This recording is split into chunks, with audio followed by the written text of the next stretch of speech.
Welcome back, everyone. This is episode 193 of the Jiu Jitsu Dummies Podcast. We're brought to you by Black Belt Digital Marketing. Anything you need to build your business on or offline. It's website design, SEO, Google Ads, social media advertising, local service ads. We're making a huge push with those. Check us out at Black Belt Digital Marketing on Instagram or our website, bbdigitalmarketing.com. You can request a free review of your online presence right there on the homepage today. Joining us today is Jiu-Jitsu Black Belt Kevin Gallagher. He's the owner of Gracie Trinity Brazilian Jiu-Jitsu in Trinity, Florida. It's just outside of Tampa. Trinity is also a member and accredited through Academy Safe. So welcome. Thank you very much. We've got a couple of shout outs here that we're going to do.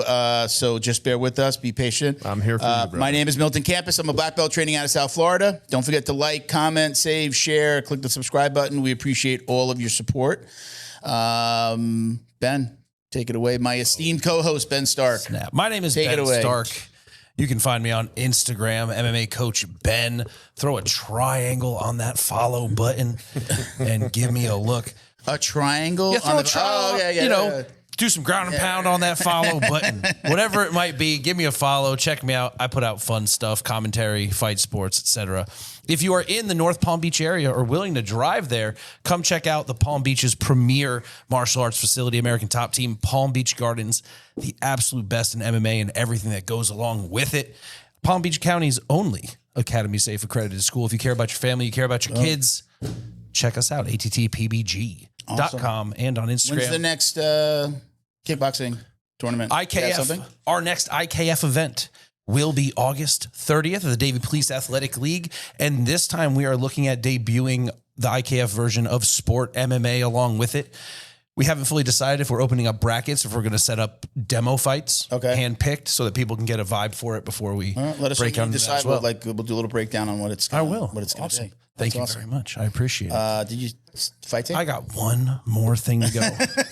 If you are in combat sports, and most likely you are, let's be honest, you're watching Jiu Jitsu Dummies. Exactly. You probably use athletic tape on your itsy bitsy fingies or on your pitty toes, or maybe you wrap your wrists or your hands if you're a fighter. Check out fighttape.us. Born in Florida, not made in Florida, shipped to Florida from other countries, and then sold to you. You running a sweatshop up there in Palm Beach Gardens? No, I'm using Alibaba. Get your stuff, fighttape.us. Bye.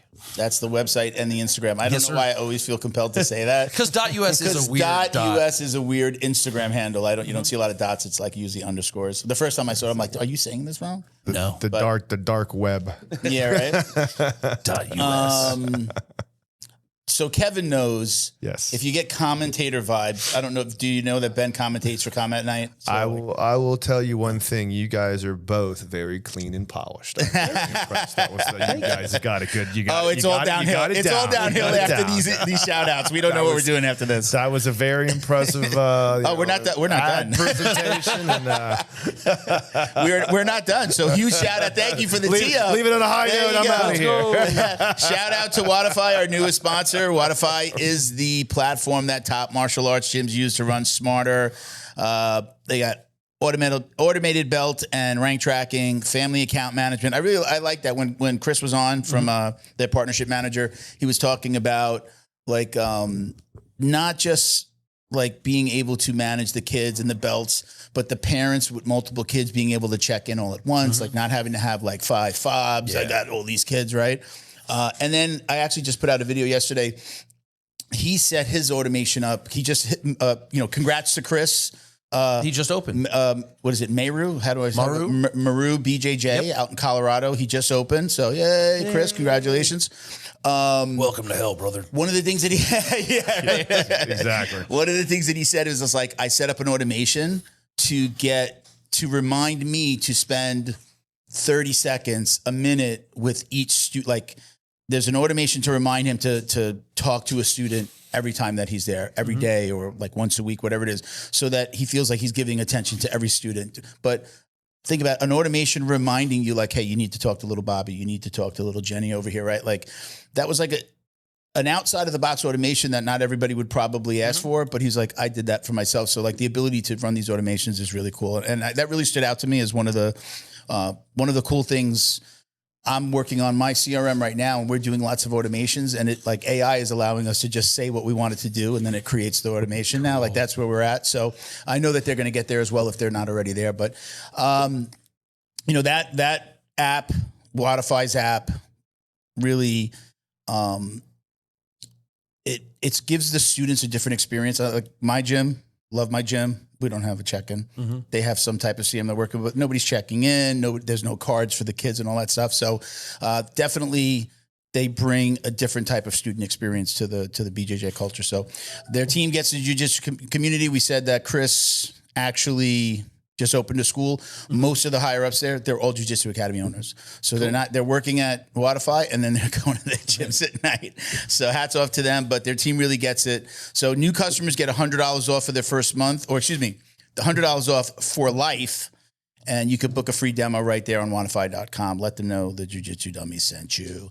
And then we're also brought to you by Academy Safe, but I think I'm just going to save that for a conversation throughout the podcast instead of just giving it a shout out. But cool. Academy Safe does background checks, Safe Sport, and 6 other things to that we have gym owners go through and staff members go through to make sure that their academy is as safe as possible. You can check it out at academysafe.org. But again, since we have 2 members here, we're probably going to be talking about it a little bit today. Great product, all right? by the way. Fantastic. Very, very, very needed in this community.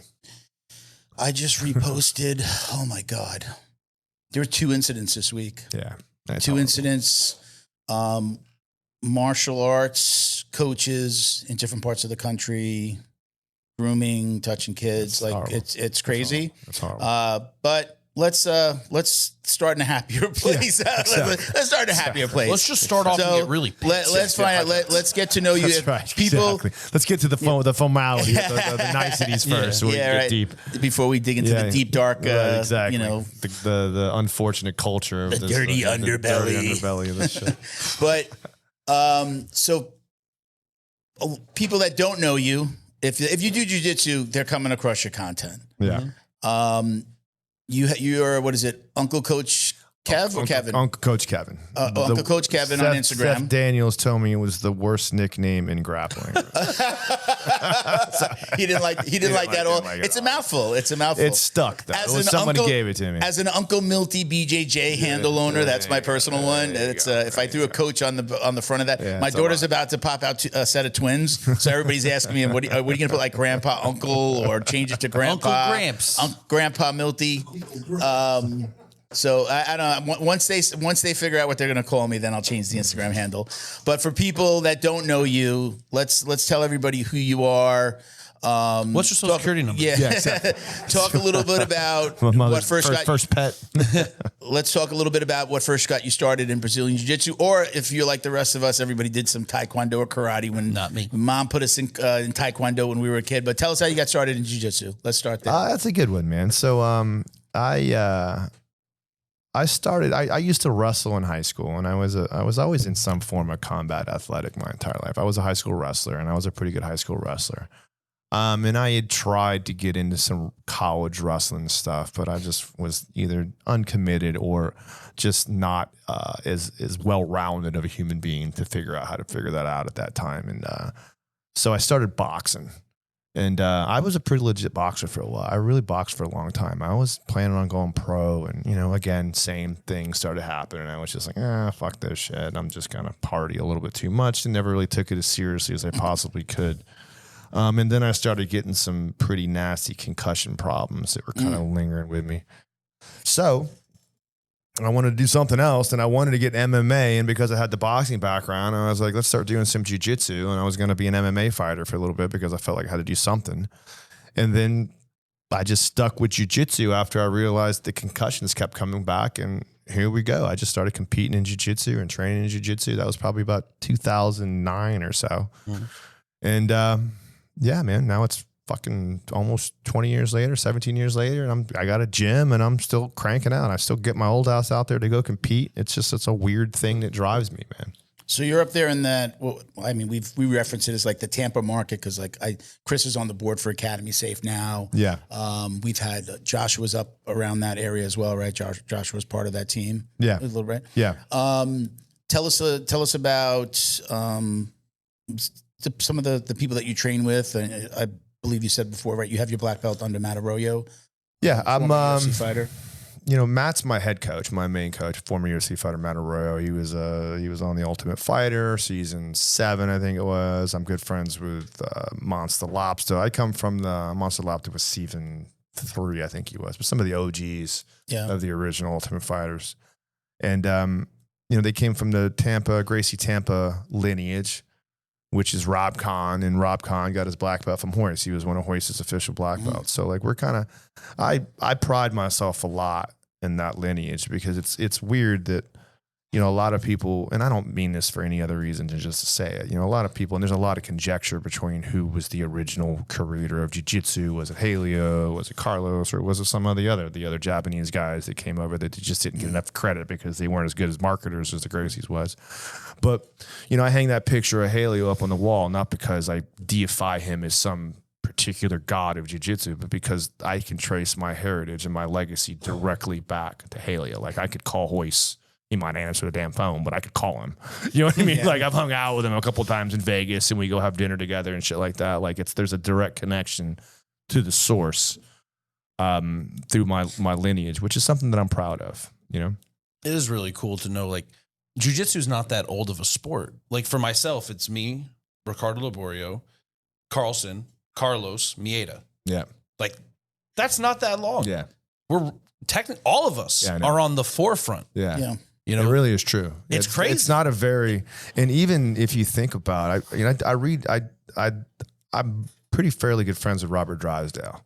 I think about Robert Drysdale as like almost the authority anymore because no one's really done it. No one has ever sat down and wrote the real history of jiu-jitsu because it's something that's just, who can scream the loudest and who had the biggest megaphone. And, the Gracie family, they were goddamn circus performers. Their dad owned a circus. You know what I mean? Of course they were going to be able to make, and, they had the UFC and they knew how to build the buzz. But like, there's a lot of things about jiu-jitsu that just aren't really known because like the lifespan of jiu-jitsu still goes back to like the 20s and 30s, but it wasn't really anything as big. People like to think that jiu-jitsu was the national sport of Brazil, and it really kind of wasn't.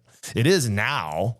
It's grown a lot now. It's still number 2 to soccer. But only after the UFC exploded in the United States. Like jiu-jitsu in Brazil was like, you were like the thugs and shit if you trained in Brazil. I heard very much the opposite. I heard it went 2 ways. You had the Gracie lineage where it was very wealthy. Can you see that? Like I'm on like he's the got last like chapter 3 of Pulling Guard. Yeah, he's got like three good books that are amazing. Yeah, opening, closed guard. I'm like give him a shout. 14. This is a big one. Robert Drysdale is amazing. Yeah, I've had him on. Yeah.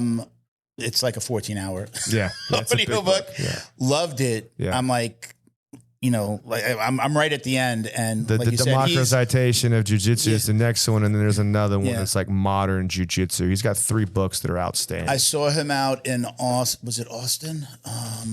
No, Vegas. I saw him out at Worlds in Vegas. And we talked about him coming on again. Definitely love to have him. And I'm like, when are you coming to Florida? We can do it anytime you want. Yeah. But love to have you come to Florida. The run he's been on interview wise, where he's kind of going over like old school rules and like talking like about the current like train everywhere you want versus don't. Yeah. I mean, every clip I've seen has been really good. Some of the most controversial things that we talk about within jiu-jitsu, like his opinion on it. It's like, wow, he really he can change my mind. Like he was talking recently about like people training at other schools and that whole like, well, let's look at the other side of like, oh, everybody should be able to train wherever you want. But then he talked about it and he's just like, you want me to come to your competitions and coach you? You want me to like, he had a very good argument for it. I don't know that I would say I don't want to go train anywhere, but I understand it, especially if you're competing.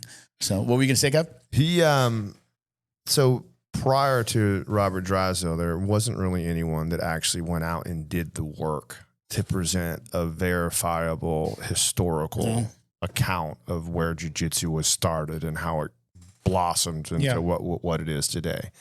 There was always different clans, just like you said, the Gracie clan fractured into 3 separate groups. You had the Helio Gracie, Carlson, and then you had Jesus. The Machado.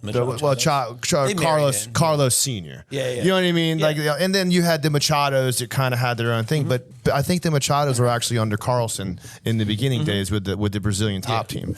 But they all started, and I was just in Rio not too long ago. They all started in this little like blocks in Rio. Like it all started on one little street, Rio Figueroa, I think is the name of the street they were on. We went up there and saw it all, but they all kind of fractured off. And as they fractured off, you know, the Gracies, who were the ones that were really spouting everything off, like they were the ones that kind of like, you know, Haleo had their own direction. They were a little more self-defense oriented. And then Carlson was more involved with the Vale Tudo. And then you had Carlos Sr. that created the IBJJF that was more of the competition. Now they all three the same jiu-jitsu, which is their different presentations. And each one of them has their own stories because they want to be the one to tell the history. Well, Robert went inside and actually did the research and put down, like, he actually went back and said, well, no, actually, if you look at, you know, historical data. Interviewed the people. And the guys that were still alive. You're talking about he's interviewing guys that were, I want to say, between like 70 and 90. Yeah. Like that age group. Like he went back and he interviewed these guys. And put together historical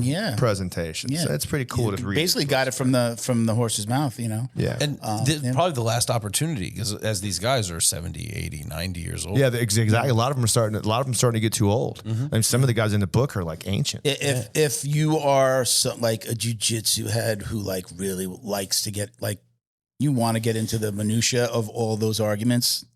The book's amazing. Get the book. Yeah, there's 3 books. Opening closed guards covers the beginning kind of stages. Well, because he didn't get to put out the movie, so he was just like, I'm going to do the book, which is basically they're reading the transcripts of the interviews. Are these on Audible? This is on Audible, yeah. You can get it on Audible. It's on Amazon. You can download it from Amazon. I have it on Audible. He actually sent it to me for free, so thank you. The next book's pretty cool too. The democratization of jiu-jitsu. Have you got it? I read all 3 of them. Okay. The second one is it talks a lot about Carlson and how he doesn't get as much of the recognition for really creating not just modern MMA, but like the modern way in which we train jiu-jitsu, the entire like concept of the hang loose surfer boy mentality with like, you know, very unstructured classes where jiu-jitsu is less about a martial art and more about a culture, more about like, hey dude, we just hang out, a bunch of tough dudes in a gym, the Costa Grosas, like that whole laid back kind of environment. That all comes from Carlson. That all comes from his gym and his philosophy. And if it wasn't for him, like, I don't even know, like, where would we be as far as like a modern jiu-jitsu society goes. Crazy that in this moment we have that scene, which is like a vibe that I really enjoy as an adult. And then we also have that there's a whole nother side of jiu-jitsu now that is old school, like hardcore, regimented, like Kodokan, TMA style. Yeah. And there, you know, there always has been. I mean, a lot of the, like, you know, if the old Gracie Academy, like, hell, you did, when you trained with Harry and you only trained, he only taught you the same 25 fucking techniques or 21 techniques that Haleo taught because everything else was useless. You know what I mean? Like, and it was very structured. And then also when you go into Carlos Sr., you know, with Gracie Barra and all the other stuff like that, it's all, you bow to the instructor. It's very traditional because they wanted to tie things more back to a more traditional martial art kind of philosophy. I mean, there's also some creepy, like, you know, mystic shit involved with the Gracies and stuff like that. The Gracies are a weird what's the family, mystic stuff?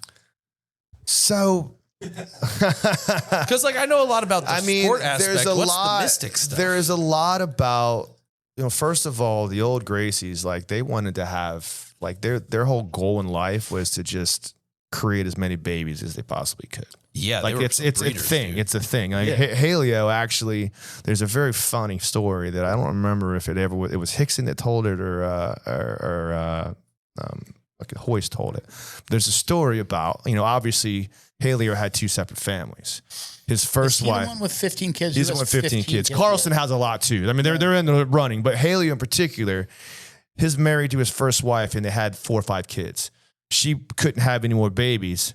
So he started up another family with the maid and kept it completely separate, like two families for years and years and years. And no shit, one day he was like, I don't want to keep this hidden anymore. And like either Hickson or Hoyce tell us a story about like dad coming home with the maid and 4 other kids and being like, hey, by the way, these are your brothers now. We're all going to live in the same house because I don't feel like keeping this shit around. Yeah, literally. Like, and that's in. And he wasn't murdered in his sleep by his first wife. Like a lot of it was because of the mystical assets. And then they have the Gracie diet, which is just absurd nonsense. But they were also talking about like, you remember when alkaline diet was big? Yeah. They were talking about pH diets 25 years ago? Yes. Well, even further back, because if it goes back to Elio, right? I mean, it goes back to Brazil when they were younger. I will say this. When they were younger, yeah. Some of their like recipes aren't bad. They did I bought the book and I never even cracked it open. But it's very odd. Almond butter, avocado toast. It's very odd the way they,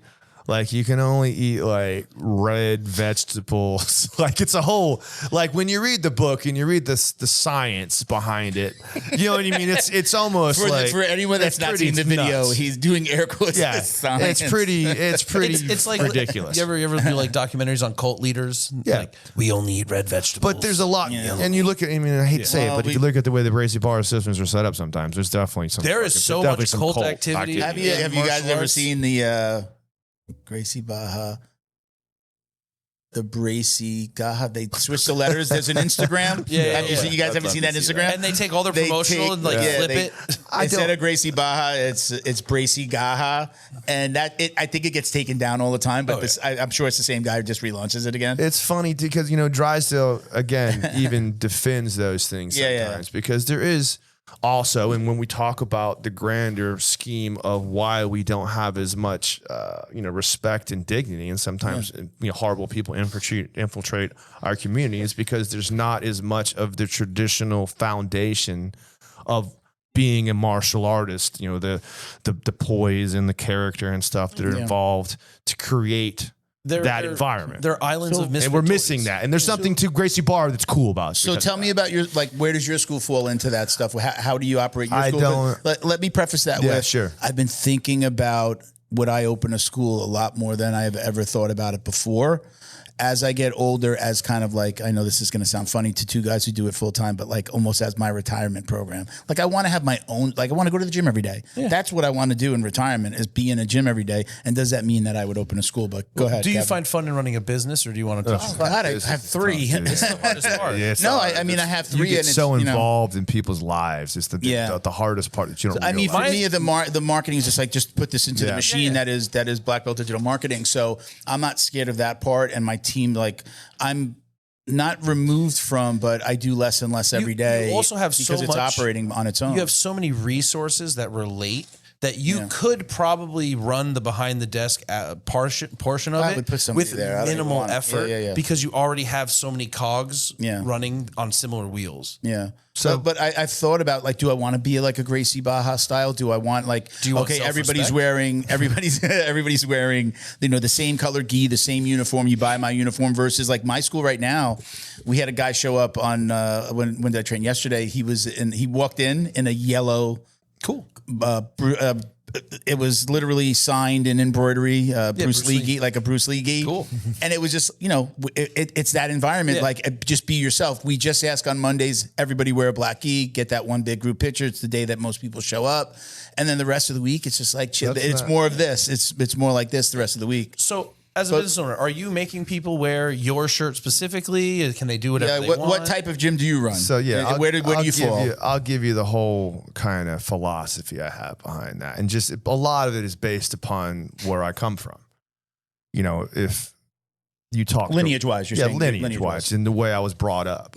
Talking to Rob, and that's the cool thing about the Gracie Tampa Network. Like, we are all partners, but we all have our own. There's no structure about like how we run our gyms. We run our gyms how the fuck we want to run them. You know what I mean? And I'm a Matt Arroyo black belt. I went through Matt, so I have a little affiliate. Like, is there no affiliate? No, it's a gang, son. It's a gang. It's just a general agreement between us that we won't open up next to each other, and we kind of defend each other. So Gracie Trinity isn't paying like an affiliate fee to somebody above. No, there's no. So you're essentially like your own affiliate. The Gracie name has never been trademarked. Just FYI. Okay. Just so you know, anybody can open up a gym and call it Gracie Jiu-Jitsu, and no one has. No, you have to pay anybody. The symbol is trademarked. Yeah. The name was never trademarked. It's generic. It's very hard to trademark words. Yeah, it's very hard. Yeah. So anyway, when I do make my students purchase a uniform package when they sign up,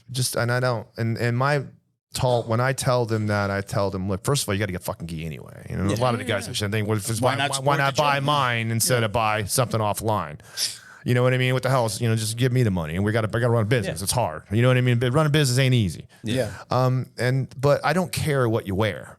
You can wear what the hell you want to wear. Part of the fun of jiu-jitsu is watching grown men, put a fashion show on. You know what I mean? Like I said, it's part of it. They go out and they buy their rash guards, and it's a whole thing. You can wear what the hell you want to wear. Yeah. Now, what I do tell them is, if you compete, I want you to wear my colors. So you gotta, and then if we have our belt promotions every 6 months, one in July and one in January. And for my belt ceremony, you have to wear a gi because we could take the pictures together. There's something about all of us coming together in the same uniform, right?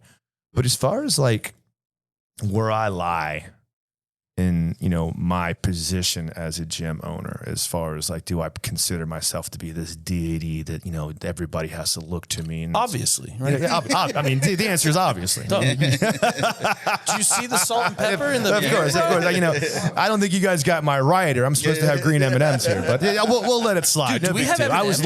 I was late, so I'll let it slide. We ate them all. So when I think about that, like, every fucking gym has to have a leader. Mm-hmm. Every business has to have a leader. It's a goddamn team. Yeah.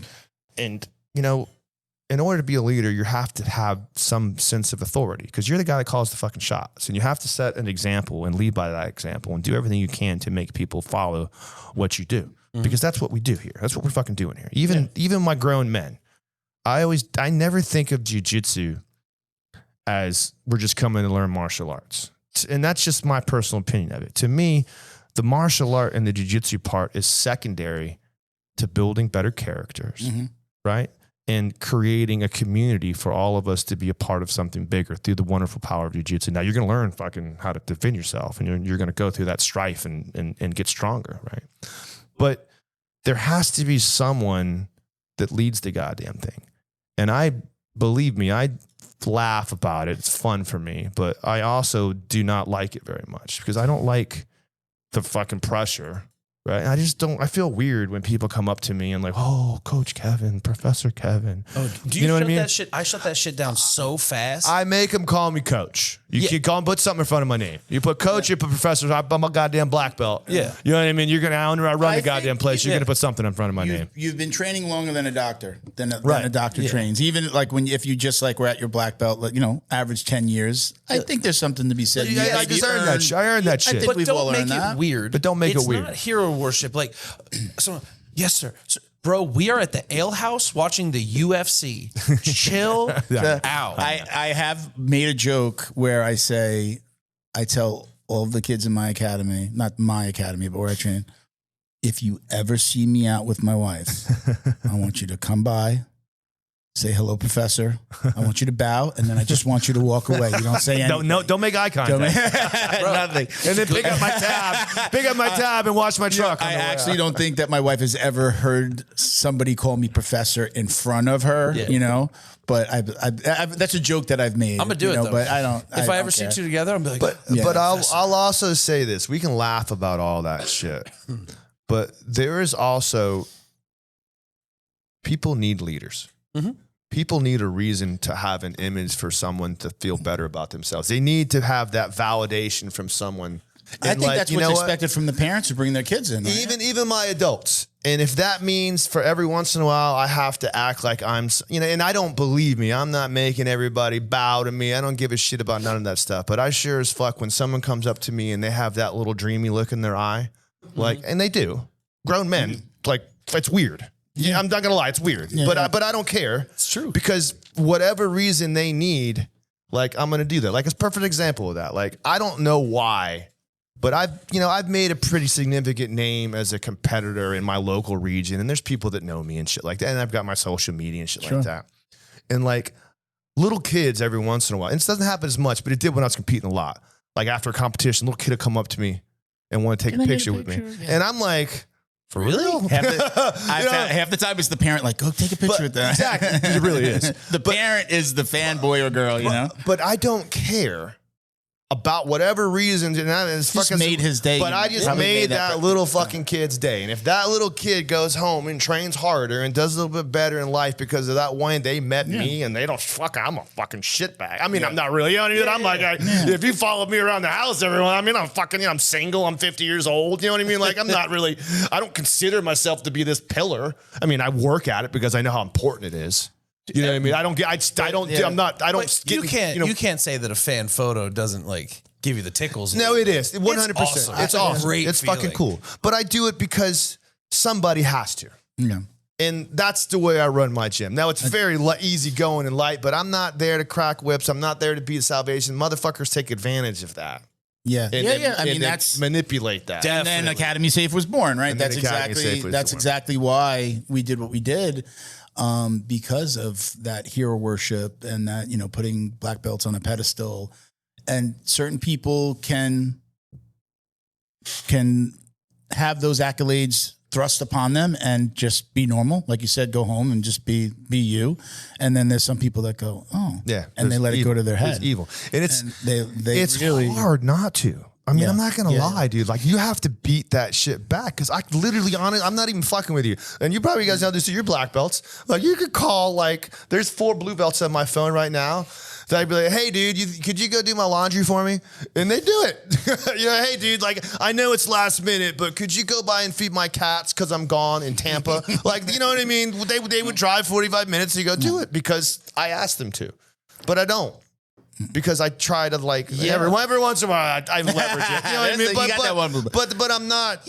But you're not leveraging the randos. You're leveraging your friend who's actually your friend. Like, dog in this town, can you feed my cat? Yeah, exactly. Exactly. You know, one of the things that you're talking about, they're probably friends, is I was super close to all of my training partners at my last gym. That, again, where the owner, the coach, sparked the Academy Safe after I left, and that was the hardest thing, is those relationships we built. I got so close. I mean, like, we're talking about at birthday parties, going to people's weddings, every year, Ray had a Halloween costume party, right? Like, gone. I left. I became the outsider immediately. I was the guy that was just like making noise about, look, are we all going to let this coach just do this stuff, And I lost everybody. As an academy owner, you work hard to build trust with your students, their parents, and your community. But trust isn't something you claim, it's something you prove and earn. That's where Academy Safe comes in. We help academies like yours stand out with verified safety standards. Background checks for all staff, U.S. Center for Safe Sports certification, concussion training, defibrillators on site, CPR, first aid and AED certification, security cameras, rank and lineage checks, and verification of business insurance. Join the trusted martial arts registry that's redefining safety throughout North America. Lead by example. Show parents you're accredited with Academy Safe. You show up every day to change lives. You manage a million little details, all of them critical. We get it. We know the founder mindset because Wodify was built from the ground up, just like you. We know details because we fine-tuned every nuance of our own platform to make it work seamlessly for you. You need a partner who understands your business and a platform that helps you run it like a well-oiled machine. The founder hustle never stops, and you wouldn't have it any other way. We're Wodify. We're built to build you up.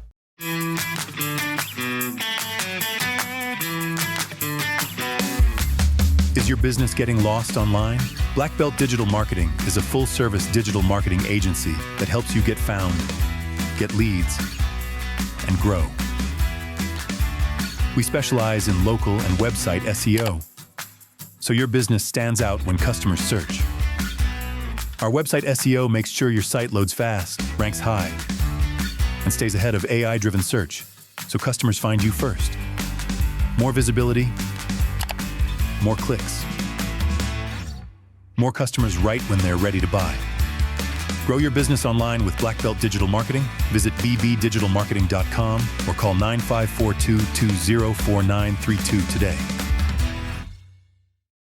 I mean, it's like the random text or happy birthday that I get, but they're all gone. I'm talking about like 10, 15 guys that I call. And that's the reason why nobody you know? stands up to things, because they want to lose that. Unfortunately, it's the same as like when you lend someone money and they never pay you back.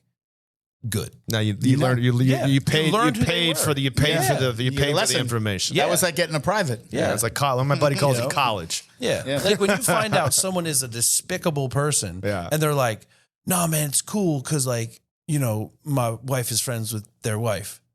Okay, you're obviously not a solid person. Yeah, you're willing to forgive bad things. I've had 2 instances in my life where I lent money to people. They were my closest friends, and I never got the money back. But I made them work it off. I was just like, listen, it's obvious that I'm not going to get this back. One was a web designer, built our first t-shirt website. And then the other was a bartender. And I was just like, look, when I go to your bar, I drink for free.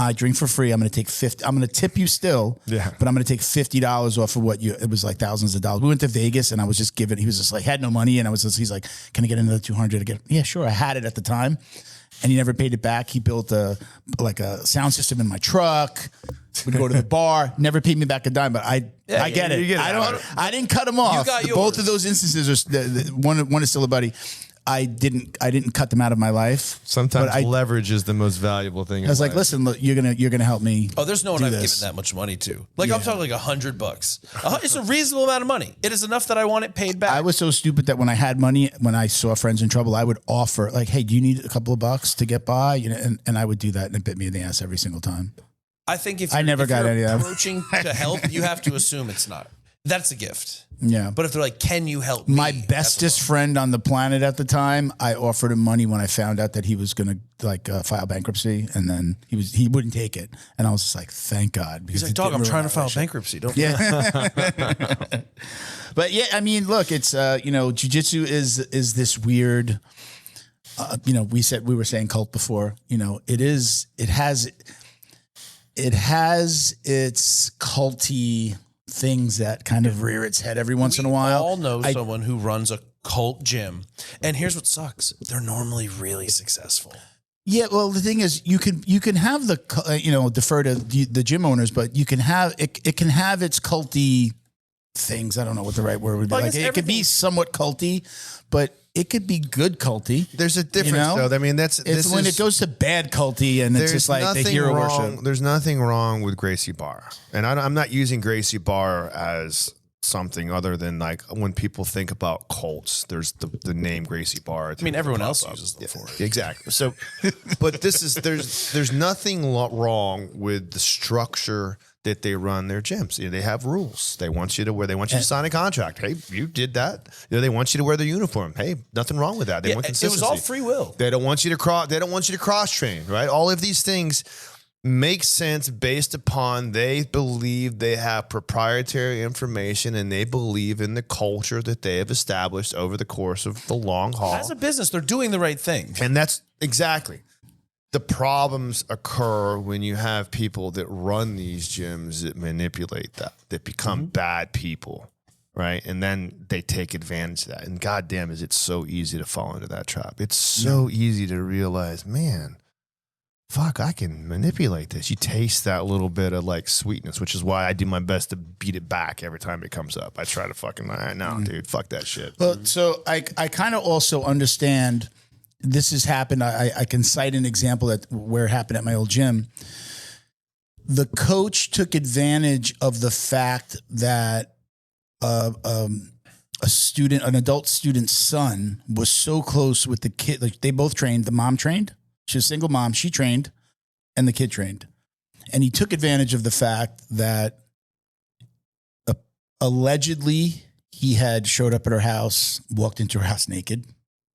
What? This is her allegation. This is her allegation, not mine. Old coach walked into her house naked, she like got with me after I left and was like, you don't even know the half of it. She kept on talking. I got files on this and that. And I was just like, tell me what's happening. She told me all her stories. The son kicked and screamed. He didn't want to leave that school because those were all his friends. Mm-hmm. He was years. He was been training there for probably just as long as I had because he started when he was like 5 or 6 years old. And she left and then she went back. Yeah. And that's exactly what it was crazy. So like leveraging that, the child's relationships. I can't say that the coach was like recruiting her. I know there were a lot of apologies and online apologies and she commented on stuff. And that's what predatory motherfuckers do though. Like they find a way to evade accountability and blame.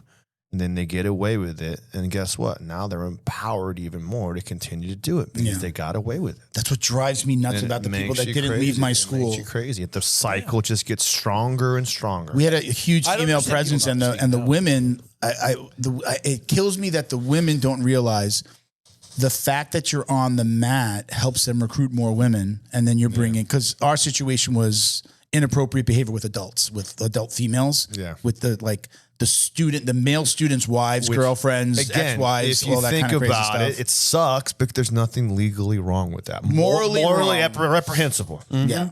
But there's nothing, hell, man. If I want to open up my gym and I want to fucking, believe me, I probably could, and I hate saying that, but I could. Well, you're a good-looking salt and pepper type of guy there, right? I appreciate that. Yeah, we can talk a little bit. Let's see what you're doing later on in that.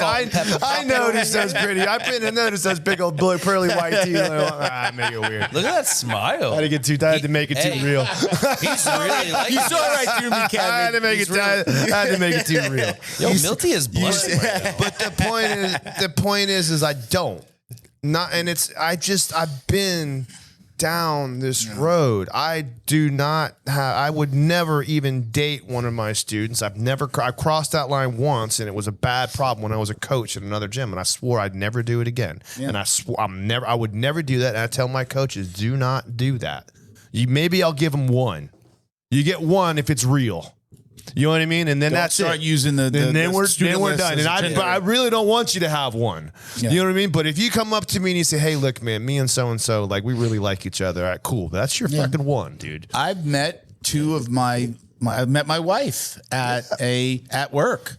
She ran the offices and she wasn't allowed to date. I was renting an office in an office suite system and she was not allowed to date her clients.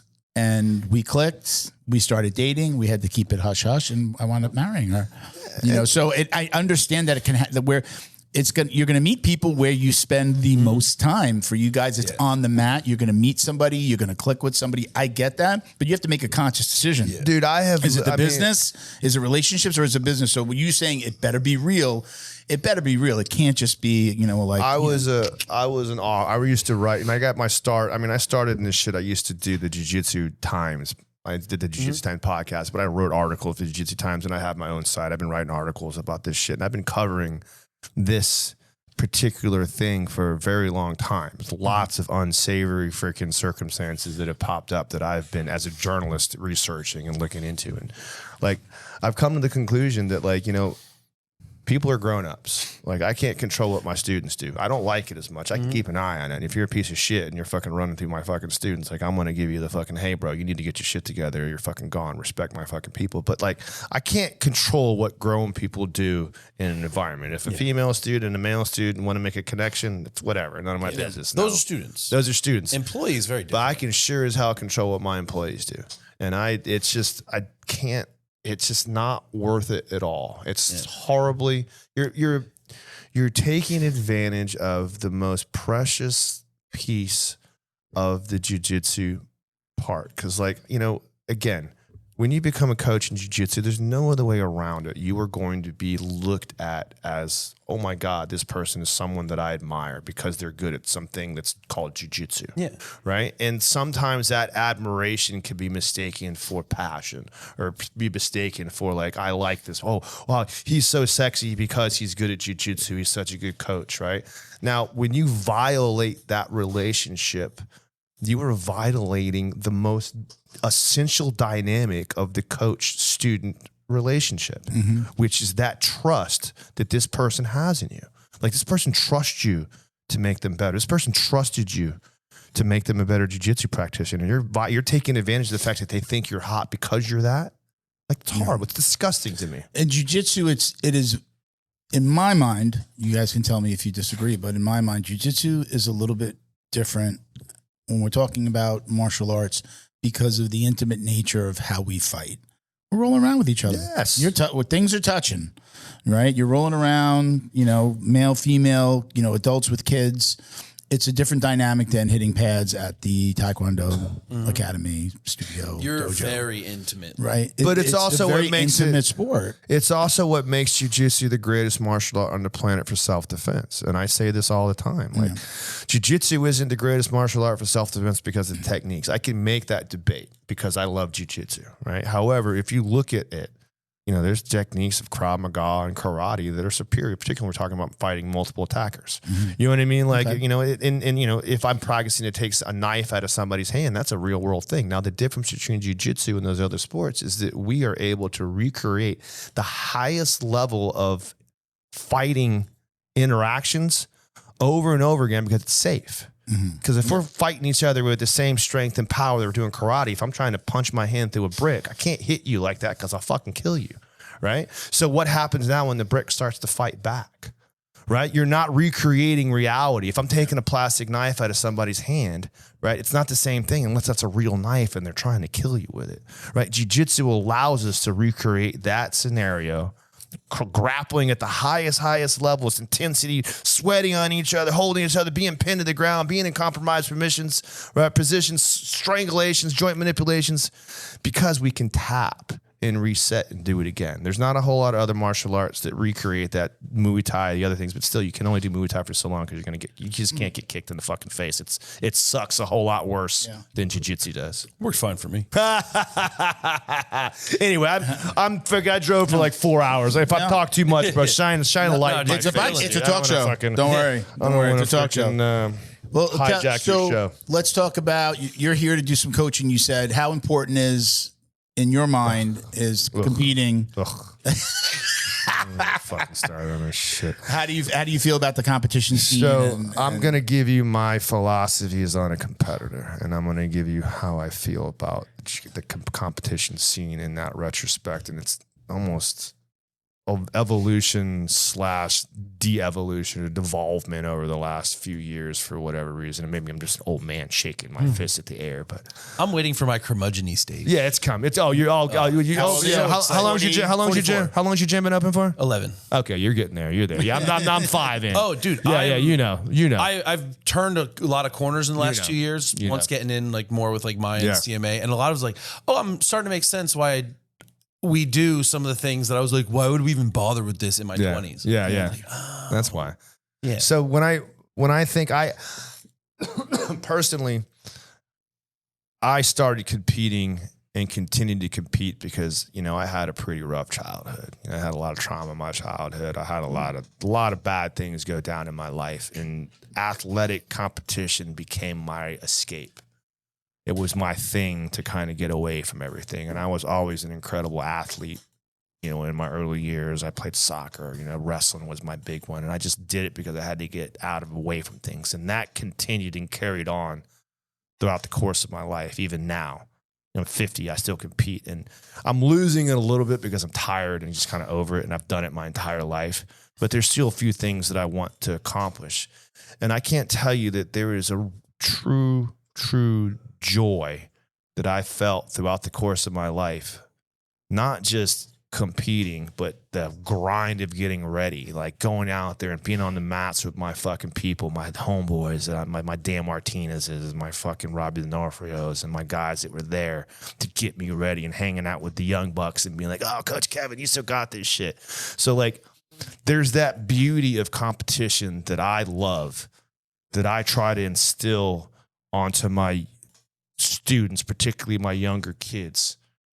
Now, unfortunately, it's very difficult for me. And believe me, I love the ADCC and I love fucking Mo Jassim and even the BJJF to a certain extent. And some of the professional, I've been fucking captain professional jiu-jitsu before it was even a fucking thing. You know, I went and watched Gordon Ryan when he was 16 years old.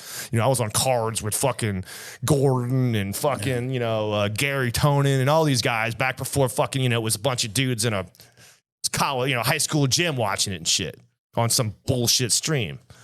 But when I see what particularly the kids' jiu-jitsu scene has turned into and how these parents push these kids so ridiculously, and it's just fucking like, it's so off-putting to me. Mm-hmm.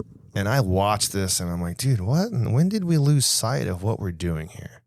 When did we lose sight of we're just trying to make these kids better? You put so much pressure on them, taking these kids and they're traveling all over the fucking country and following the circuit around and shit. What the fuck are we doing? And like they take their kids out of school and homeschool them just so they can. And again, dude, I don't want to judge because I don't have any kids. Mm-hmm. And I always like to preface, I don't have any kids of my own. So like I could talk, that's why I'm so good with kids, because I get it for 20 minutes, half an hour, fucking give them right back. You know what I mean? Like I go home and sit on my couch alone with my cat. You know what I mean? Like that's what I do now. But it's so difficult for me to think about what they put these kids through for no fucking reason. Like, so you got to be on the ADCC? Like, that's what the fuck? Trust me, that's fucking, we ain't making no money doing that shit. So like, with your kids program, are you focused on the kids competing or are you focused on the kids? When I first opened, because I was a competitor, and this is like the ever evolving nature of a gym owner. Sure. Like my mind was like, we have to have a competition team. Like, I ain't no bitch, and we got to we got to go out there and we got to light it up. And that's the only thing that matters. And we got to make sure that our kids are, I understood from Matt that how you really grow a gym is to build a community, because that was always my primary. You know what I mean? Not everybody's going to be a competitor. You make your money off of your mom and poppers, right? And your young bucks. But the more and more I grew, right, the more and more I learned about like the jiu-jitsu world, like the less and less. When I have my kids program, like I see other programs that have very established competition teams, and I don't ever want to fucking talk shit, because I really don't. And I know you guys, and I love you, and I'm happy with what you do, but I see a system that is not presented to the totality of bringing kids in and allowing them access to jiu-jitsu. I see a system that brings in kids and turns them into like the fucking Terminator and makes them drill a fucking arm bar. Like, yes, sir, no, sir, I will work, sir. Yeah. You know what I mean? And like, the kid's going to hate it in 5 years. Yeah. And you're missing the point. Now the point of jiu-jitsu is to make these kids better, make these kids overcome their demons. And if you're focusing on just the competitors, you're missing out on the other kids that can benefit from this shit. And that's just, that's how I run my gym. And that's why my kids program is so goddamn successful, because we cater not just the competitor. I have my comp team. And believe me, when I run my comp practice, it's on. I'm an asshole. You ask all my parents. Sometimes I'll say shit and I'll look at the parents like, oh, fuck, this is the part when they leave. And they're like, yeah. You know what I mean? Like, I'm a maniac. I get crazy when I'm getting into this weird spot. If you ever see me compete, I start barking and shit. Anybody that knows me knows that. That's why I get my, ooh. But when I coach my regular everyday kiddos, man, like it's all about them getting better piece by piece, day by day. The one thing I love more than any gold medal on my wall is watching a kid that was shy because he got his ass kicked or didn't want to fucking do this and was like, fuck, this sucks, coach. And then watch them get their first submission, or watch them learn how to get that takedown and get to a mount. And then watch them come up to me with fucking stars in their eyes going, Coach Kev, did you see me get that takedown? And I'm like, yeah, dude, good work, homeboy. You got this, dog. I'm proud of you. Like, watching that development is so much more fun to me anymore than fucking with competitors. All fucking suck anyway. None of them want to fucking do what it takes. They don't want to bitch and moan about shit, and then they end up leaving right when they get good. You're not wrong. I've noticed, like, my generation, like, we were doing 2-a-days. We had our conditioning, extra time periods. There was voluntary, hey, come and train. But if you didn't, not the coaches, the room was like, hey, are you trying to get better with us or not? And nowadays it's like, you want me to be here 3 times a week? Oh, Dude, my girlfriend wants to get milkshakes on Wednesday. Bro, man, when I was competing, and I don't ever like to say this shit because I don't really give a fuck, to be honest with you. But when I was fucking competing, like, dude, I was literally like fucking bartending at gay bars till 4 o'clock in the fucking mornings just so I had time in the free time and during the day 100%. To go fucking train. And I was living, and it was like professional grappling. I cried myself to sleep at night thinking about being a professional. Professional grappling meant maybe you got fucking gas money to drive to Miami to go be on some fucking shithole fucking car at a bar or some shit like that. You know, I didn't even know what the fuck I was thinking. I won the world's brown belt. You know, I finished 3rd at ADCC trials. Well, you know, I was trying to build this thing for fucking whatever reason, and nothing fucking happened, but I still busted my ass to fucking do it. These kids actually have an opportunity to make money now. It's true. If you wouldn't have gone, and they won't do that, it. If you wouldn't have gone through all that, do you think your gym would be as successful as it is today? So it's funny, man. I don't look at the things I went through as a course of how successful my gym is. I don't think you need to be an established competitor to go out there and operate a functional gym. I think it helps simply because there's a lack of expectations for the success of my gym to validate my own successes. And I don't mean you don't have to have that, but because I've accomplished a few things, like, you know, a lot of guys, they go out there and they're so gung-ho about this shit, and they live in these weird worlds of like validating themselves through their fucking students because whatever, they never fucking do anything. I don't give a fuck. I don't care. I don't fucking care. Right. But as far as like, did I need that? I think didn't hurt. But I think I'm also just a good, caring person that is fucking, you know, put the time in and learn jiu-jitsu. You know, I learned my craft doing all that shit, but you don't have to. I know a lot of guys that can learn their craft just by taking a couple classes a week and become black. You're a fucking black belt. You're black belt. Your teaching is an art form. I tell a lot of private lessons and shit. What I think it did was build my character. What I think it did was build me into a position to where, like, I fucking, you know what, man? I was a goddamn bartender. I come from nothing. And I fucking busted my fucking ass, and I made a little bit of money, and we sold my mom's house, and I took 10,000 of that, and I was like, look, Mom, I'm going to open my fucking gym up. She said, go on. And we fucking did. Yeah. I put her in a nursing home, and I took that 10,000, and now I got a pretty goddamn big gym. I got 400 fucking students. You know what I mean? I'm fucking killing it. You know, whatever. 400 students is a fantastic program. more money, more problems, brother. You know what I mean? Yeah, like, yeah. It ain't fucking, now I got to manage staff, and it's a fucking, hold on. yeah. Can you take a vacation? I could, yes. Hey. You know what? Hey. And I'm telling you, like, I've gotten to the point now, like, I don't really need to be there. I do. That's the dream. I was going to ask you because you're sitting here on a Friday, and one of the questions I was going to ask is, and I guess I know the answer is yes, but do you have a solid team in place that you can get up and go? And you're, what was it? Oh, I'm sorry. We had the guy. Remember, we had the motivational speaker. What was his name? Big Dan, right? And I was just talking to my wife about this weekend. Was talking about being an owner versus being a CEO. Do you remember what he made the distinction? Owner, right? operator versus CEO, like, are you an owner and you got to be there, or are you a CEO where you're just, you make sure the bills are paid and it's operating? It's where I was telling her, like, Black Belt Digital Marketing is getting to that point where you've seen me. I've traveled this year more than I've ever traveled in my life, going to IBJJFs to talk about Academy Safe. But the marketing company, my daughter's there, got a solid operations manager, I got a solid sales manager. And I'm like, this feels so, I'm like in the middle of the day going to her office to take her out for lunch. You know, it's 2 hours in the middle of the day. I couldn't do that before.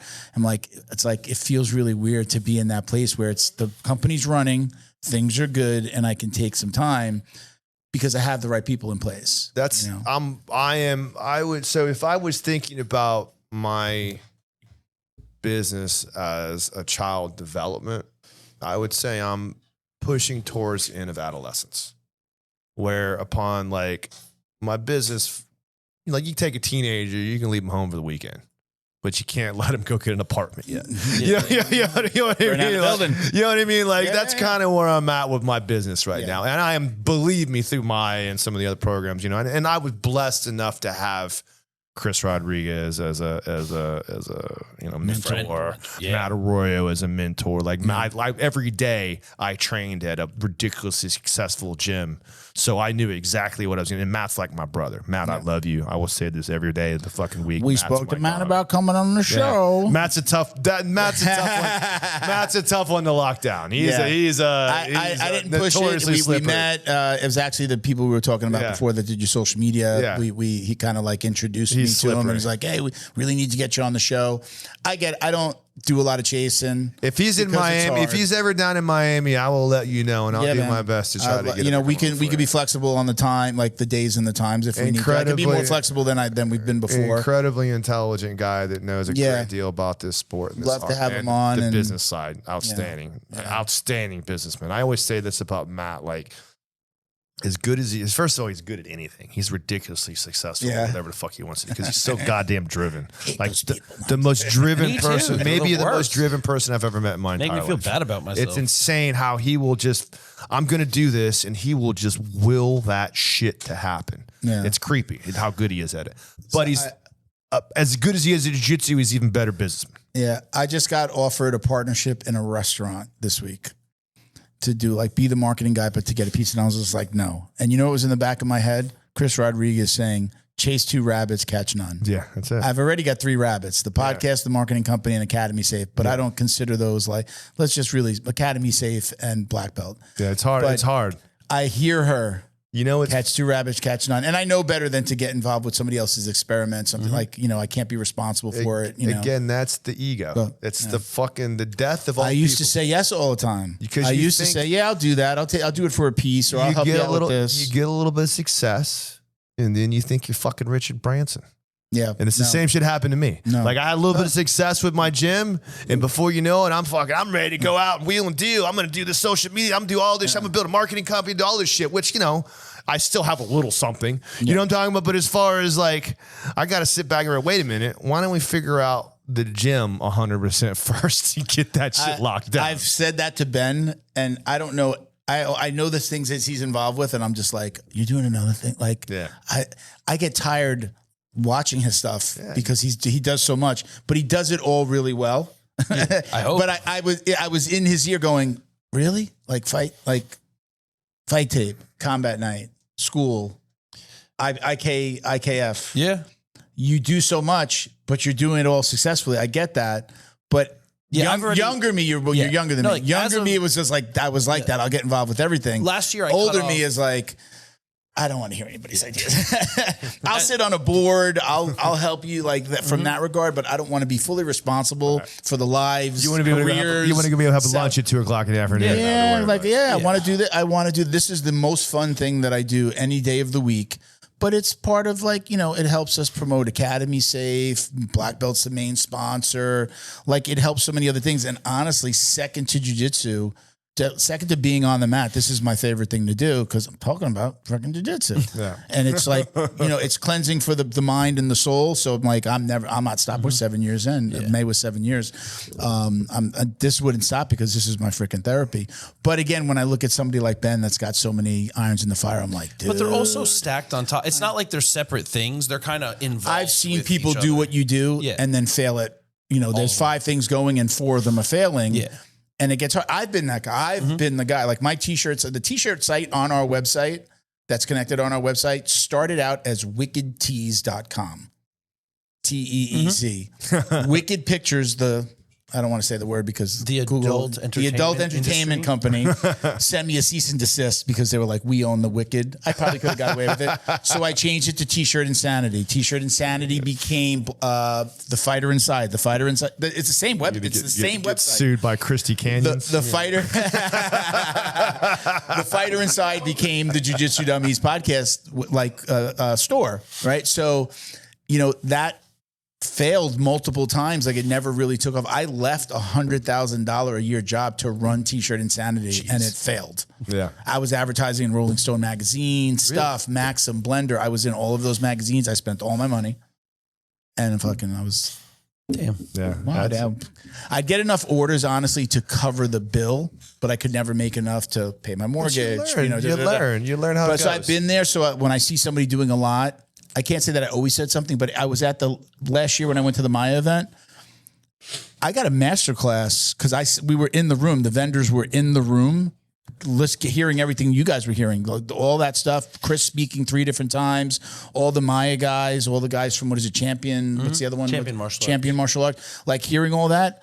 I don't know if you saw me. I was just standing there and I was just like absorbing all this. And I'm like, insert marketing company here, and everything they're talking about worked for us. They have they got a great system. Dude. That one of the biggest things that I'm there doing the second thing, Academy Safe aside from the marketing company, and that what Chris said about, chase 2 rabbits, catch none. And it made me just really laser focus on these 2 things. I do have 2 rabbits, but again, they kind of, they're related to each other very closely. It's not like I have like a restaurant over here and then a marketing company or a gym over here. It's like they're related and they can work together and they can help each other. So it's a little different, but I definitely am saying no a lot more now to people's ideas, or like, hey, you want to help with this, or you want a piece of them. I go, I'll help you. You can hire me. Right. You gonna pay me? But I know more. I don't know the number, but like how many businesses fail? That's within the thing first 5 too years, that people right? don't really get, and this is what I'm like learning. And this is part of it. Like running a business, sure, dude. It's awesome to go to lunch at 2:00 in the afternoon. But you know what's not awesome? Staying up until fucking 3:00 in the morning worrying about if, I got to get payroll next week. Did we sign up enough fucking paid in fulls last week? Oh shit, where's my fucking gi order that's lost in Pakistan because there's a war in fucking Iran? You know what I mean? Oh shit, we got our belt ceremony next week. Oh shit, I got to do this, and this. Like it piles up. And unless you learn how to stay on top of things, like it'll fucking like that stress is, I've got free time. I can take trips. I can do things. And sometimes I do that just to fucking so I don't lose my mind. But like it ain't easy being running a business, dude. Even if you're on the outside looking in. One of the things, I was lucky enough to do this. It's now 2 years ago, but I went on my vacation was a jiu-jitsu retreat. Yeah. So like, again, tying that into like some time alone and away, it was, like, okay, I could do this. I know there were jiu-jitsu cruises. I could do those, right? So. You know what somebody else told me the other day too? It was kind of interesting. I'm sorry if I'm fucking sidetracking too much. No, good. Go. I had someone that I consider to be a mentor of mine that is like, the higher you go up the ladder in business, the less you get to deal with the fun stuff. Like no one's coming to me saying, "Hey man, we hit our fucking numbers last month." You know what I mean? Like me, they are because they want their bonuses because now I got to pay them. You know what I'm talking about? But no one's coming to me. I don't get to have as much fun with so and so got their purple belt yesterday. Give them all, everybody clap, right? Yeah. You know what comes to me? Oh shit, this guy's a douchebag. We got to throw him out. Oh shit, somebody got hurt. Oh fuck, this parent's pissed off because the contract says this and you did that. Oh shit, the fire marshal's coming. You know what I mean? These are the things that you got. My whole job anymore, it's just putting out dumpster fires. You know what I mean? And that's the hard part. When somebody brings me a problem, and the person that would bring me the problem was typically my daughter, who this is her actually last day she's going on maternity leave. That's it. She's fire her? She's done. I'm coming back. She's coming back, and actually she's going to run Academy Safe. Okay. So what an asshole. Don't tell someone about you fired your pregnant daughter. Hey, listen. No. Don't get it twisted. I didn't say that. He did. No. He said that. Listen, he implied that. I was just laughing about it. Don't get it twisted. We only have, we have under 10 employees, and when we found out that she was having twins, that's when I knew she probably wasn't going to come back at all. I had to look up.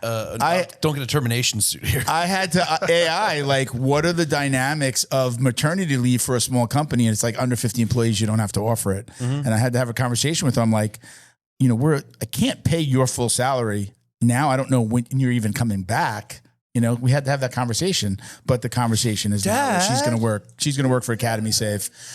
So she's still involved, and it's not client face. Like she doesn't have to do meetings like she does now, and onboarding is the way that she has to do it. That's real, dude. Yeah. That's fucking. I had to deal with that with my own. It's my my daughter. I want her. I'd love to keep on paying her nice salary. Let me tell you something.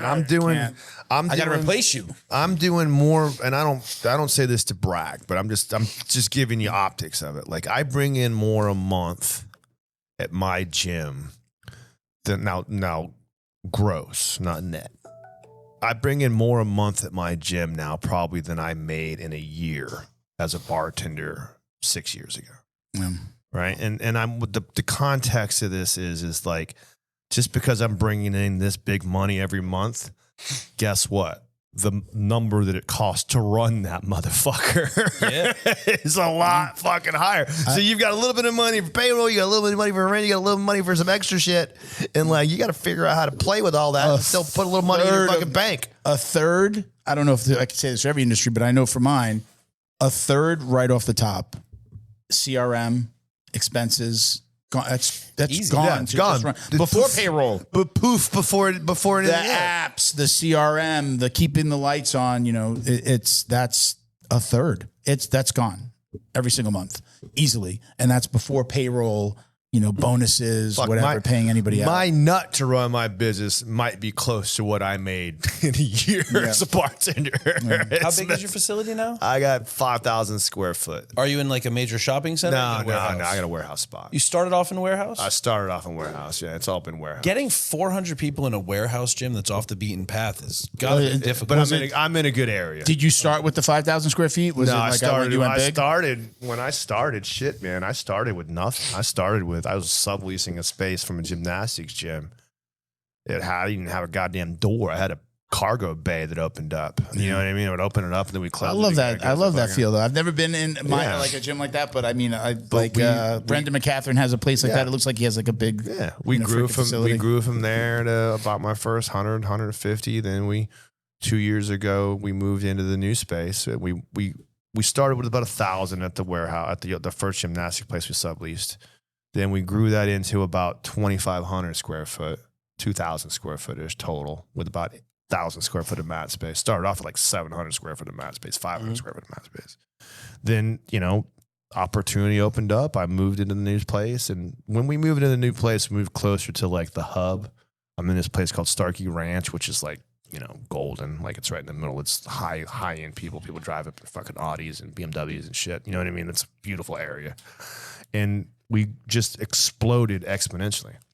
In the last 2 years, I have struggled with the amount of new business that's coming in. Like, okay, cool, this new business is coming in, but how the fuck do I deal with it all? Like, it's good problems to have. Yeah.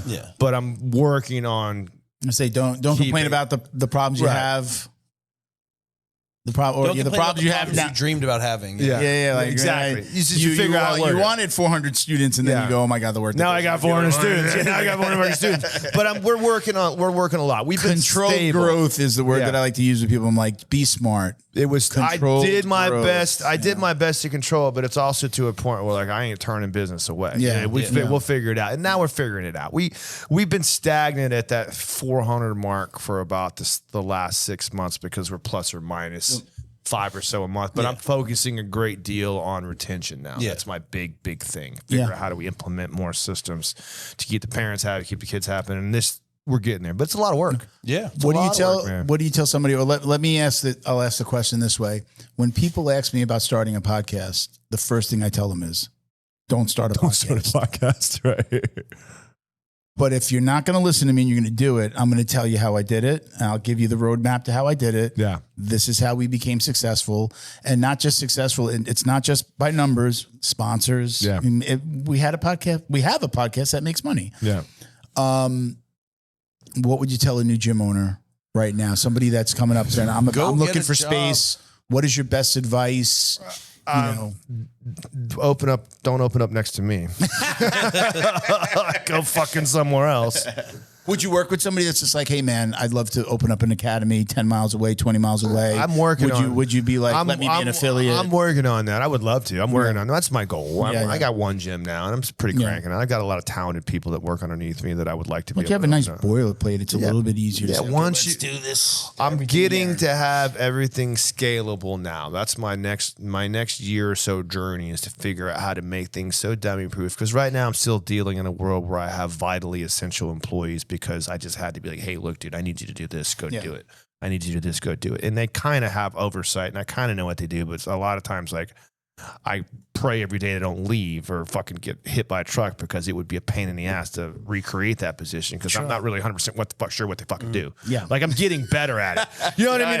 I know that's the sales guy. I know that's the front desk guy. And I know they do something that keeps my business going. You're so detached from it at a point in a good way, because that's how a business grows, that you're like, oh shit, if I got to do their job. I can't have them be Vilo essential, because you never know. You got to be able to fire people. Everybody should know how to do everybody else's job. Everybody should know how to do everybody else's job. So I'm working on that. But yeah, so I guess the one thing I would tell people is start small, man. Like, 100%. do not put yourself in a position where you have a nut, unless you got deep pockets. But like, even then, you shouldn't be spending it. Sure. Like, you know, like I opened my gym with 10 grand because I found the right spot. You can go do it. Go hit up all your fucking boys. Go to an area and walk into every goddamn CrossFit gym, every freaking gymnastic gym, every spot you can think of, and be like, hey, dude, you got 1,000 square foot you want to sublease me? Right? 10 of them are going to tell you, 9 of them are going to tell you no, and one's going to be like, we can talk about that. And then immediate income for them. I started off, I covered my nut in my first gym in the first 2 months, 3 months maybe, because my fucking rent was like $1,500 a month. You know what I mean? I had to pay my marketing. You know, my nut was probably about $3,000, $3,500, you know, somewhere around that area, because I had $1,500 for rent, had $1,000, $1,500 or so for marketing total. Yeah. You know what I mean? I had my market muscles and all the shit like that I used or whatever, but I fucking, you know, the CRM and all the stuff like that I used.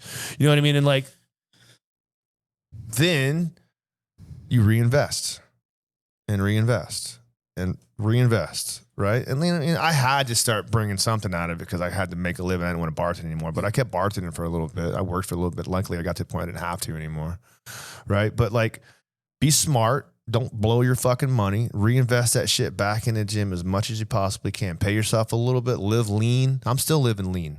I still got this big fucking nut coming in. I'm living lean as I fucking possibly can, right? Get used to the life that got you there, because most of the people that open gyms are fucking jiu-jitsu nerds that fucking like never learned how to fucking get their shit together. You can do it if you put the time in to get the credentials to learn how to teach. Yeah. Like, you can do it. I have a client down here, client, Ohana Jiu-Jitsu. You've taught, they're going through the Academy Safe process as well.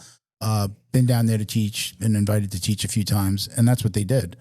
They were they sublet in the evenings from a CrossFit gym. Is that Josh's gym? No, that is Bruce Quach. He's an ATT guy. Maybe, yeah. Yeah, he was ATT. at West Pines. Ohana. I've heard Ohana the name Jiu-Jitsu. Ohana. It sounds. There's some Ohanas out west. I actually ran into an Ohana at Worlds. I took a picture with the guy. I'm like, hey, let me show them. Like, hey, somebody else got your name. But Ohana Jiu-Jitsu is down here in Plantation. All right, maybe it could also be insert random jiu-jitsu name. It could, yeah. Bruce and Monique are the owners, and they went from. They're actually in the same building. They're like, it was, it's one of those. Not office suites, but like, flex space. A building with, a flex space. Unit 1, Unit 2, Unit 3, not half office, half warehouse. Not warehouse, but actually the other side I think is warehouse. It's flex. And they sublet. The woman sold the CrossFit, and they moved like 3 or 4 units down. And just to kind of clarify a little bit too, like when I say I have a warehouse space, like I have a warehouse space with AC, and like we put like, it's triple net, which is whatever, but I put a lot of money into that goddamn place, like put hardwood floors down, and like, and you beg, borrow, and steal your way to get to fucking getting this place fucking operational, and piece by piece, like we've got to the point where I got 5,000 square foot facility, 300 square foot of mat space. You know what I mean? I got office. Are you guys doing stand up there too, or is it? I have a Muay Thai. I taught boxing for a long time, and I just Jiu-Jitsu. Any wrestling, like wrestling classes? Or? I'm working on adding a wrestling program. I'm working on getting that done. Right now, it's just for the kids. It's just Jiu-Jitsu. Yeah. I'm working on adding additional elements for the kids. I tried to do a kids Muay Thai program. It didn't do too hot, but we're going to probably give another swing of that. I'm working on getting an actual wrestling club in my gym, so I've got upsale potential and things like that. My adults have Muay Thai and Jiu-Jitsu. Okay. And my Muay Thai has been a work in progress. I don't consider myself to be primarily, we're a Jiu-Jitsu academy. We're known for a Jiu-Jitsu academy. But my coach, Adrian, he's been doing a good job. We got a bunch of guys fighting tomorrow night in Orlando. Muay Thai guys. My first Orlando. Orlando. Oh, okay. Yeah, there's some. I got fights in Gainesville. Yeah, there's something going on tomorrow. I don't know what it is. You're everywhere. You guys drive to fuck Gainesville tomorrow? Jesus Christ, you're a machine, dude. I'm not. See what I'm telling you? Yeah, dude. But he handles it well. Yeah, dude. If you can live, if you want to hustle, you can hustle. Just know it. Fucking, it takes its toll, Like, man. Some people can't. Some people are freaks. Yeah. Years ago, I was willing to do a lot of stuff just to do. Oh, I can do this. I can do that. Great. Everything has to come with a paycheck. Yeah, and it needs to feed it needs to feed the beast. I have to learn. It needs to feed your brands if you're going to do older. it. Yeah. I'm getting older now, and I can't. I learned the hard way. Like you got to take your time. You're like, you know what, bro? Like let the people that run the thing run it for a little bit. Let's take a break. Let's take a little time for me and sit down and rest and relax. Like I like to get up in the morning. I don't even know what that is. Up. Yeah, see, I can't. I did hustle like that for a long time, and I just can't do it anymore. That's my father's an entrepreneur. My mom's an entrepreneur. My grandparents on both sides entrepreneurs. My wife's an entrepreneur. Her parents are entrepreneurs. Like my wife took me on my first adult vacation, like the first month we met, and she was like, "You got to relax." I'm like, I don't know what the fuck that is. We went on a cruise and I was freaking out because I can't answer my phone. I opened a gym a month ago. I'm on a cruise and I'm like, I can't answer anything. And she's like, "You want to go for a walk?" And I'm like, "Why? What are we going to do? It's going to be a point?" If I'm not multitasking, I can't do it. Like me showing you the Robert Drysdale audiobook. Yeah. He gave me the book. I have the book. Yeah. I can't sit down and just read. What is that? Still? I need to be, I'm in the gym, I'm exercising, and I'm listening to the audiobook. I'm walking the dog, and I'm listening to the audiobook. I'm walking the dog, and I'm talking to a client. I can't sit and watch TV. No, it's sit, watch TV, and I'm posting to social media and liking shit and putting stuff to stories, editing, throwing out, videos. Dude, I can't. What? The talking features. The talking features of like Claude, I recently discovered. When I was driving back from Combat Night Tampa the other week, I spent 2 hours doing like a breakdown of like some of my books and this and that. And I'm like, oh, now I'm never going to relax. What do you mean some of your books? Like just going over forms or coming up with like plans, working on syllabus, breakdowns. Like you could do it a talking portion. Yeah. You could do a talk. And like fully conversational. It's like I can't generate video or photo or any of that. But in terms of planning, program, and giving me out like a product sheet or something I can does Claude talk back? Like I don't. I'm very well. I use Claude within Perplexity. Also, I use Perplexity, and then it'll default to Claude. I know we're hitting these mics a lot, aren't we? It'll default to the best.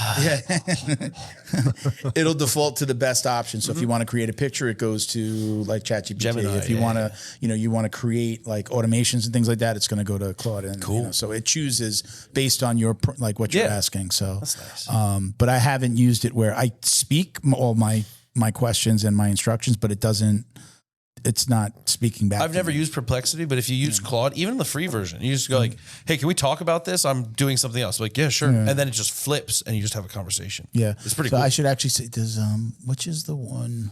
There's what did I wind up using? I think Gemini has the one that can talk back and forth. Claude, Gemini, they both talk back and forth. I think maybe even Perplexity might have. I think Perplexity has it, but you just got to click the button that I don't click. But I don't like sometimes like they're just going off on a tangent. I'm like trying to interrupt it and stop it and say, "Oh no, that's not what I was asking." Yeah. That kind of thing.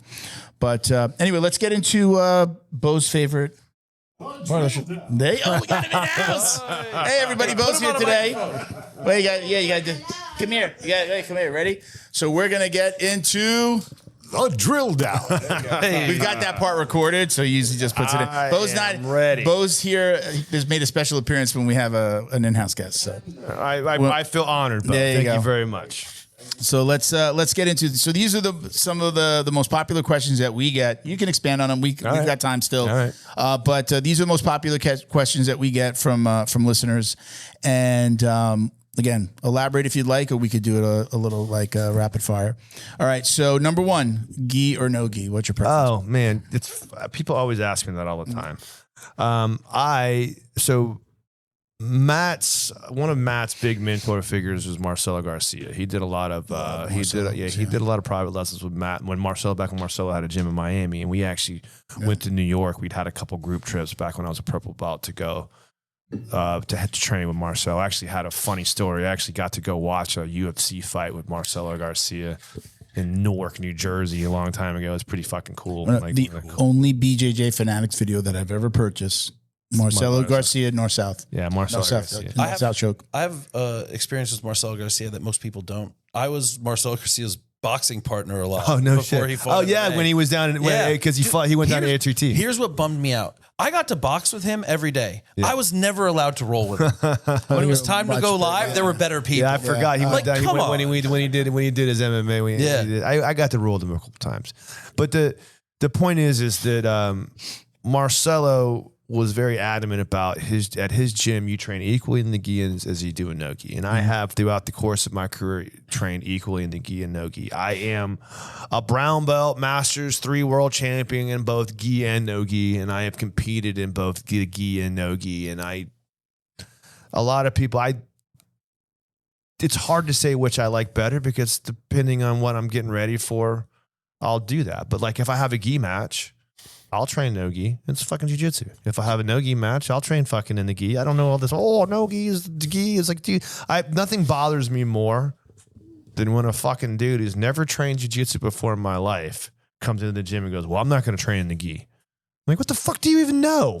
There's no shit. You watch some shit on fucking Craig Jones said that. Fucking Craig Jones has been training forever. He gets the right to do that. When you come to my gym, everybody trains in the fucking gi for the first 6 months. End of fucking story. And if you don't like it, you never got to put it back on again. Yeah. But so I guess the point is I don't know which one I prefer depending on what mood I'm in. I prefer one or the other, but I'm equally proficient in both. And I think everybody should be. And I don't judge other jiu-jitsu guys that aren't, black belts that aren't, but like, if you grapple, you should be proficient in grappling, whether it's in the gi or out of it. Yeah, I don't know all this shit of fuck the gi. It's like, dude, honestly, gi is not good for self-defense. It's like, dude, when's the last time you got to fight naked? Yeah, right. You know what I mean?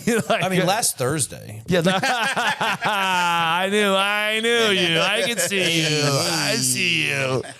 But I mean, so I have been told I prefer no gi, but I've got people that tell me I'm better in the gi. So I don't fucking know. I don't know which one is which. That's a very good question. Is there one that you find more fun? I tend to prefer no gi a bit, simply because it is a little bit easier. And I don't care what anybody fucking says. They both have their own differences. Mm-hmm. Like no gi tends to be a little more explosive, obviously, because you don't have direct static contact. I can't grab the grips and pin you down. And there's elements of chaining things together in no gi that are a little bit more prevalent than they are in gi, but that's not always exclusive either, because I chain things together in the gi too. But because I have the static control, it seems to be a little bit more easy. Like the dynamic, explosive nature of the game might not be as strong in the gi. However, fucking just grab somebody's lapel and squeeze it for 5 minutes. Just do this for 5 minutes. You're fucking tired. Now do that for 5 minutes when you're trying to fucking roll with somebody, or 8 minutes when you're trying to roll. It's just it's another layer of confusion, anxiety, fucking pain and suffering that makes jiu-jitsu amazing. You got fucking shit in your face. You're trying to breathe. Some dude's sweaty gis all wrapped around you and shit. And when I think about what makes jiu-jitsu great, it's recreating those environments over and over again. The more it sucks, the more you're learning to think and stay calm and not slip into fight or flight responses under that duress. You follow me? Yeah. So I don't know. It's a horrible. I hate answering that question because I don't really know which one I believe is the right answer to that. I ask it this way as well. Right now I said, hey, let's go train. I'd probably say no-gi. Let's go but train. I don't know. With you, I might want to fuck with you in the gi a little bit more. You know what I mean? You're a big motherfucker. I like the gi as an older player. And I had a heart attack. It's going on 7-8 years ago. I had a heart attack. I like when I got back, being. I fired my pregnant daughter. No, I'm just I'm fucking with you, dude. I didn't even hear what he just said. He said I fired my pregnant daughter. I'm only bringing it back. I'm fucking with you. I'm only bringing it back. I'm that asshole. Because especially in those moments when I came back, I'm gonna get you back. I got you. We're gonna cut together a really nice promo. I earned it. So I like that I could control the pace. Yeah. Because post heart attack, 4 stints, it was just like I could feel my whole body beating when start training and the heart rate would get like I'd feel my whole body beating. What's that? That must have made for a really exciting boner. Yeah, right. It was a way for me to kind of control the pace a little bit, and I've just kind of like I've fallen in love. I'm older. Most old dudes love the gi. Yeah, most of my training partners are half my age. It's just like, all right. I came up MMA, no-gi. And once I hit my 30s, I was like, oh, these jammies are like a nice warm hug. Well, I will always train in the gi. I think it connects us to, I'll always train at the gi at my gym. I think it connects us to our samurai past. I think it brings us right back to the root. Remember, jiu-jitsu comes from Japan, no matter what anybody fucking says. You know what I mean? It falls off from fucking judo, and then they came to Brazil, and they couldn't call it judo anymore because you didn't call it train at the Kodokan. Jiu-jitsu is really a generic terminology for martial arts. Yeah. And it's a whole history behind that. And when I put my gi on, because I got fucking, Japanese tattoos, I got a giant dragon on my back. Like, I connect to that. I really believe that I am keeping the samurai art alive, and I don't give a fuck what anybody says. I'll smack some like land, not really, but maybe I will. I could be having the worst day, and I'm just like putting on my rash guard, putting on my gi top, and fucking reconnect. You feel it makes you feel good. It's just like, all right, we're doing this. I'm going to fight. I'm going to go strangle my friends and break arms for fun. I get a certain sense of center when I'm it's tying a thing. It connects you. And every time I give a black belt, I feel like I'm keeping that connection alive. I feel almost like everything else starts to shut off when I turn on like, okay, I'm on the mat. I can't do anything. I'm not taking the phone call. I'm not arguing with this person, that person, the wife, or this or that. It's like, then you've seen those videos. I think a lot of guys, or I guess the girlfriends put out the video where the guy's hearing all this noise, and then the girl comes and sits down next to him, or he puts his head on her shoulder, and then all the noise goes away. That's jiu-jitsu. That's jiu-jitsu for me. It shuts off all the noise. Yeah. I remember the morning. My wife hears this. Not you, babe. Not you. You're not part of the noise. You're not the noise. I believe. Go put your shoulder on. Put your head on my shoulder. Yeah. I remember the morning my father passed. Like, I left the hospital. I grabbed my kit. I went to the gym. And it was like the only probably the best thing you could have done that day. It just turned the volume off for about 90 minutes. And did anybody know what had happened? Like, did you tell anybody? Or I was going a little hard. My coach was like, "Hey, you're gonna stop sparring kickboxing because your face is fucked up. Go over there." All right, what's next? My ADD's killing. Takedown or pull guard? Oh man, he was a wrestler. It's funny. Like it's all a matter of what. Again, I'm horrible with these questions because I always live in shades of gray. Because I will not lie to you that like I will pull guard like a motherfucker. Yeah, you know what I mean. It's a matter of what, especially in competition. Right? It's a matter of what I feel like is applicable. But you know what? I can also take a motherfucker down if I need to. So the thing that I will say about that is that I am very content with pulling guard should the situation arise. But I feel like if you're not neglecting anything, if you're just one of those guys that pulls guard just because and you can't wrestle, first of all, you're never going to really accomplish the next levels in jiu-jitsu. You're never going to make it on the big stages unless you can wrestle. You have to. When I find myself pulling guard all the time, I will very specifically go into it and be like, I'm not pulling guard in any of my rounds today. With the exception of if it's like I'm rolling with one of the kids. We have a lot of kids that come to the adults classes. Unless I'm rolling with a kid who's just like, I don't want to break this kid, I'm going to like make an effort that I want to do all the passing. I'm going to stand up. They're either going to take a knee or we're going to battle on the feet for a little bit, but I want to take down. And so the only caveat I have with that, and this is something that actually just popped up recently. I don't encourage, I won't tell them not to, but I don't encourage my students to start from their feet. And I don't teach a great deal of takedown. I don't teach any takedowns, for a matter of fact, in my jiu-jitsu curriculum that I teach. We don't do any takedowns. If you want to do takedowns, I got a comp class on Friday night, because I don't think it's as essential to the self-defense elements of jiu-jitsu as you think. I think if you fucking train jiu-jitsu, you're going to get a hold of the motherfucker. Eventually, you're going to fucking fall on the ground, and then it's all. I've been in a million fights. I've worked in fucking clubs. I've been bouncers and shit like that. I just know how it fucking works, right?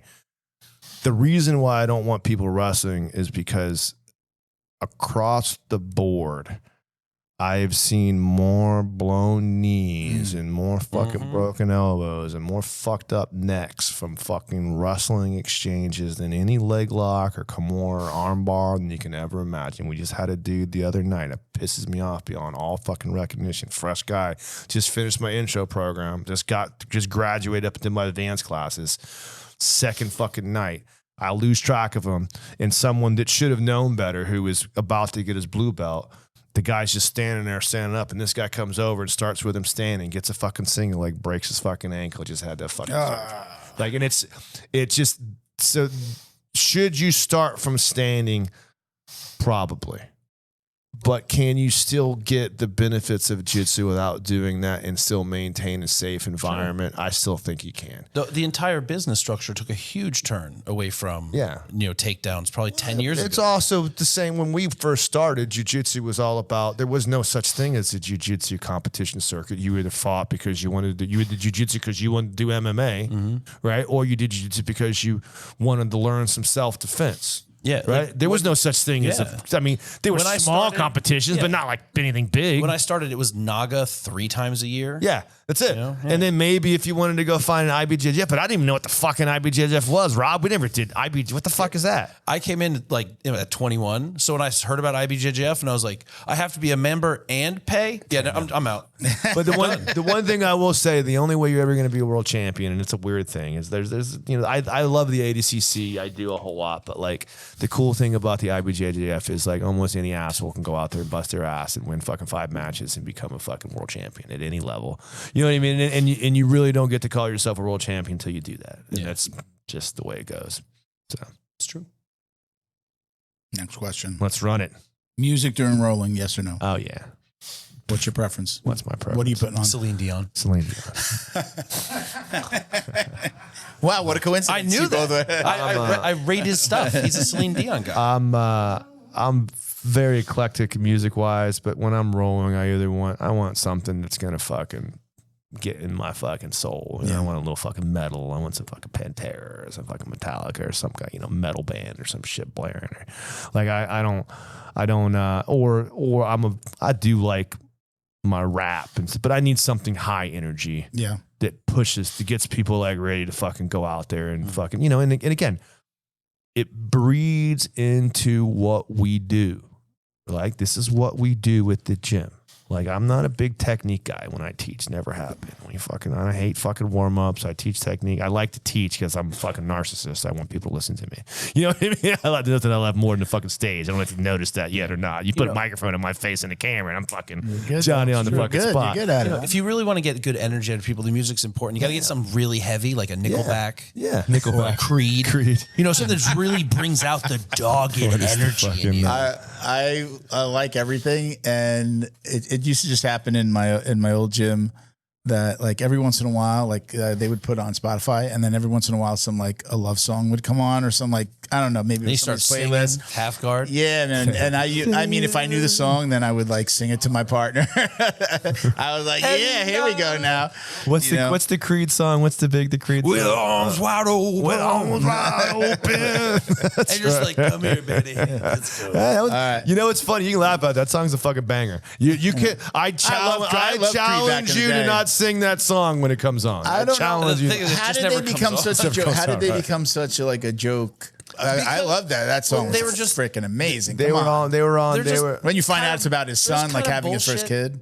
Yeah. There's kind of, because it was supposed to be like Christian rock in the beginning. Oversaturation. Yeah. I think it was just the fact that it became like literally you couldn't turn the radio on for fucking 15 minutes without hearing that song. The most metal thing I ever saw them do, they were playing a show in like Sweden, and the crowd booed him. He's like, "You guys want to see a show?" And they're like, "No." And he goes, "All right," and they just left. That's pretty cool. All right. Next question is, what would you be doing if you had not found martial arts? Oh boy, man. Time. What would have the career been? Yeah. Time? Seriously, dude. Oh, man. I mean, I don't know. I mean, I'm a pretty intelligent guy, but like I was so lost for so long. Like so lost for so long. Like just fucking completely listless and lost. And like I was always smart enough to figure out how to make ends meet. Like I got a good job bartending. I would make pretty good money. I knew how to fucking hustle, but I always had such a narrow belief in myself internally at my core. And martial arts, particularly jiu-jitsu and boxing when it was boxing, was always what, like, the one thing that I could make sense. You know, there's one part of my life that I was really fucking good at, and I could go in there, and jiu-jitsu was like my anchor when shit got too crazy. And it kept me focused. You know, part of it honestly kept me from going out and being a fucking maniac, crazy person, drinking and fucking doing God knows what, full of fucking late nights, because I just couldn't. I could either go out and party or I could do jiu-jitsu. I got to a certain age where I just couldn't do both anymore. Yeah. So it helped me to get that under control. That was at like 45 or something? Pretty fucking close. but, you know, when, you know, what would I be doing? God, man. I mean, time probably, honestly. Yeah. I wasn't really a bad person, but I couldn't control my impulses, and I was just fucking, you know, leading for destruction if jiu-jitsu wasn't in my life. All right. Are you, you produce content, but are you a consumer? Are you buying instructionals, watching instructionals? Are you watching other people's stuff? Who's your favorite? What are some of the things that you're watching out there? People you following? You can't discount Gordon and John Danaher. And, you know, and you can say whatever you want about Gordon. I personally have such a crazy love-hate relationship with Gordon Ryan. Like I said, I know him personally pretty well. Like, not like homeboy personally, but like, you know, when I see him out, like, we fucking communicate. You know, like I'm like, hey, what's up, dude? Like, we can have little like intimate chit chats. He recognizes you. He knew me as a kid. I mean, I knew him as a kid, and he knew me as the guy in the fucking dark ages that gave enough shits to write an article about jiu-jitsu. Mm-hmm. You know what I mean? Or to have him on some fucking shithole fucking podcast that nobody watched but my mom. You know what I mean? Because nobody gave a fuck about jiu-jitsu. Yeah. You know what I mean? Like, we put it out there, and what I think about Gordon, I think about growing the sport, I don't know that we would be where we are. I'm confident we wouldn't be where we are without Gordon, but I also am, you know, his personal character sometimes leaves a little bit less to be desired. He's very much an individual. But you know, we've had him on the show.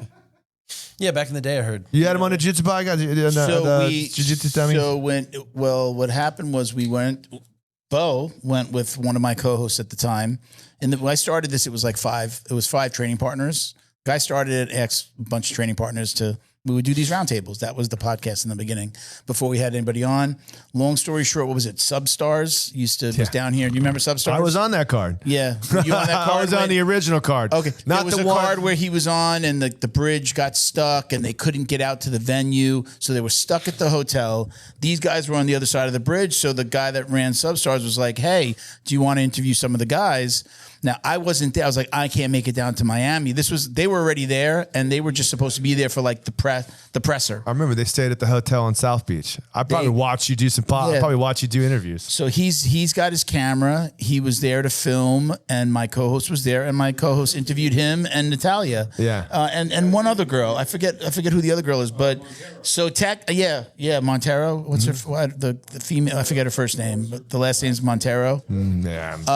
So he interviewed the 3 of them separately, or together, him and Natalia separately. He took a call like halfway through the interview, and then he's talking Junior. His name, my co-host was Junior. He winds up talking to Natalia for the rest of the interview. But they were on technically they were on, and we put that out as a jiu-jitsu. I don't know if we put it out as an episode. The reality of Gordon is that not only for the hype, but I really think that if it wasn't for John Danaher and Gordon Ryan, their imprint is so undeniably fixated in part of what the modern jiu-jitsu game is. It's undeniable. Yeah. If you can't figure that out, you're Danaher is right now, if the world ended today, he'd go down as the greatest coach. Yeah, I think ever. So. I think there's still the GOAT is such a debatable concept, but he's pretty goddamn close. He's pretty fucking close. Yeah, I mean, you guys know me. I mean, aside from Ben, who's the greatest? It's fucking coach, maybe. It's John Danaher and this guy that I kind of remember his name. But I was actually going to call him Dave. Clearly I'm glad you said Ben. Clearly the most handsome bald coach. The only handsome bald coach. And in my defense, I can't remember anybody's name. I barely remember my own fucking name. Ultimate goal in jiu-jitsu. So I used to want to win the trials. There was a world where I really thought I was still viable up until I'm 50 now. I did the trials every goddamn year, and I finished third once a long time ago. I always won a match. My goal is always to win the ADCC trials, and this year I finally figured out, like, bro, it ain't gonna happen. Like, I won a match. I wanted to get to day 2 just as a personal fucking, accomplishment, personal goal, but I'm never gonna win that goddamn thing. So that was the goal for a while. As far as like a competitor, and by the way, there's a couple other goals, right? I really want to win the Masters Worlds at Black Belt in the gi. I have never won it at Black Belt. I come pretty damn close. I took second at the Euros, and I've had some pretty good runs. I never get seeded well because I don't do their goddamn opens, which if I ever really want to do it, I have to suck it up and go do a couple fucking opens. So you get seated and cut the weight and do the whole goddamn thing, which is a thing.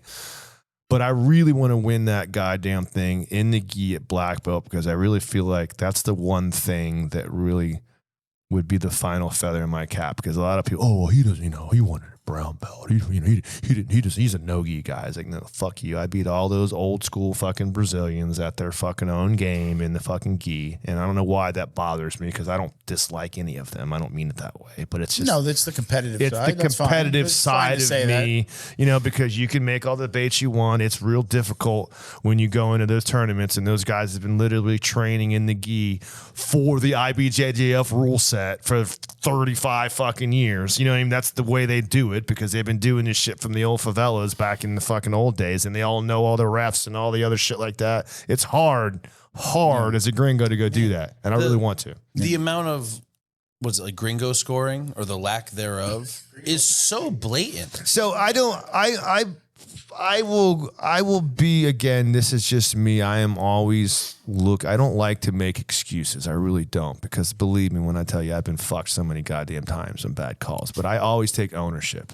And the ownership I take of that is not necessarily because the rules are biased.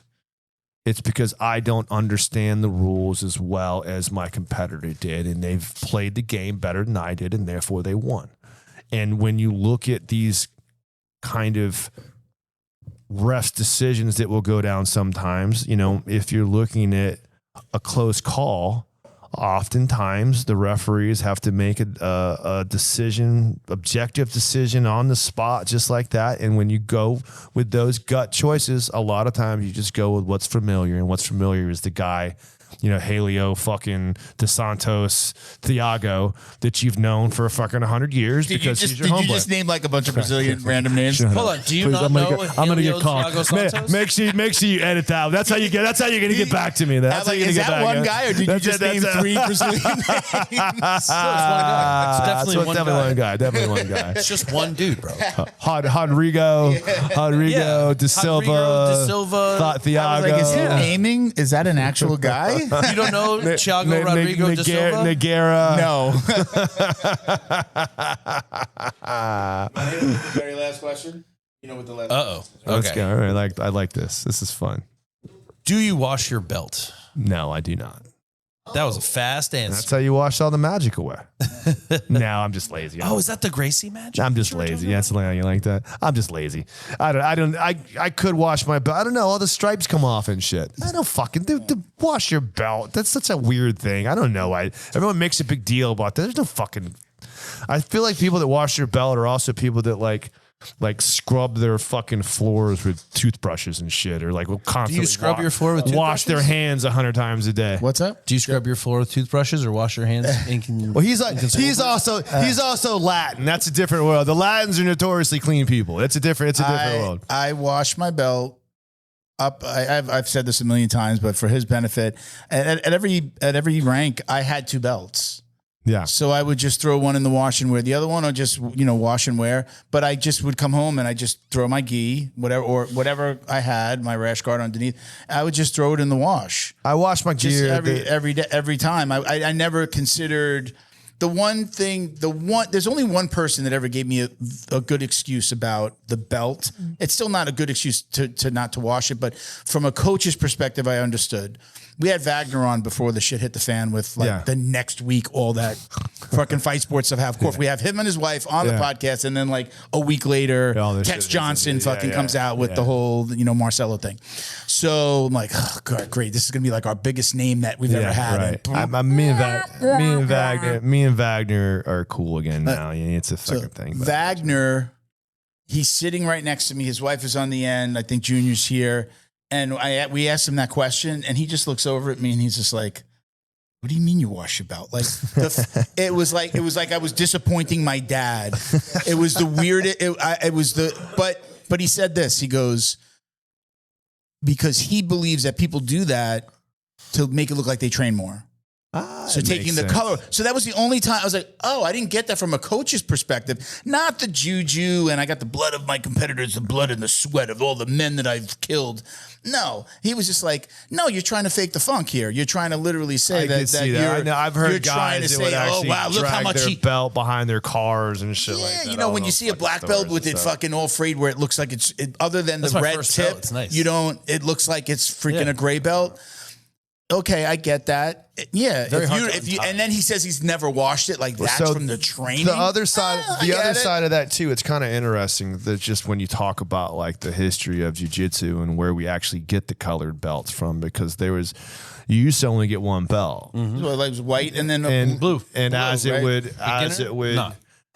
your belt would, like when you got your blue belt, which was the beginner, like the not beginner, it would degrade on its own until you got to a point where you had this like grayish black belt, which is how they kind of rationalize the actual belt system. So when you think about it for that, you know what I mean? Like there's, and this is where kind of the old school philosophy is like the same reason why the leg locks are taboo. Like it goes back to this and that and that. The reality of it is leg locks were fucking banned because back in the 70s, if you blew your knee out, you were a cripple for the rest of your life. You know what I'm talking about? That's really, honestly, all the bullshit is just stories that old wives tell. But like the old wives tale of is, you're trying to like, you're going to try to like wash your belt so it looks like you're training longer. That goes back to have one solid belt philosophy. Anybody, I mean, again, for me, I get it. I get everybody has their own thing, and that's fine. That's why we ask the question, because it's a fun conversation to have. Yeah, exactly. And it was actually, again, I'll back to Junior.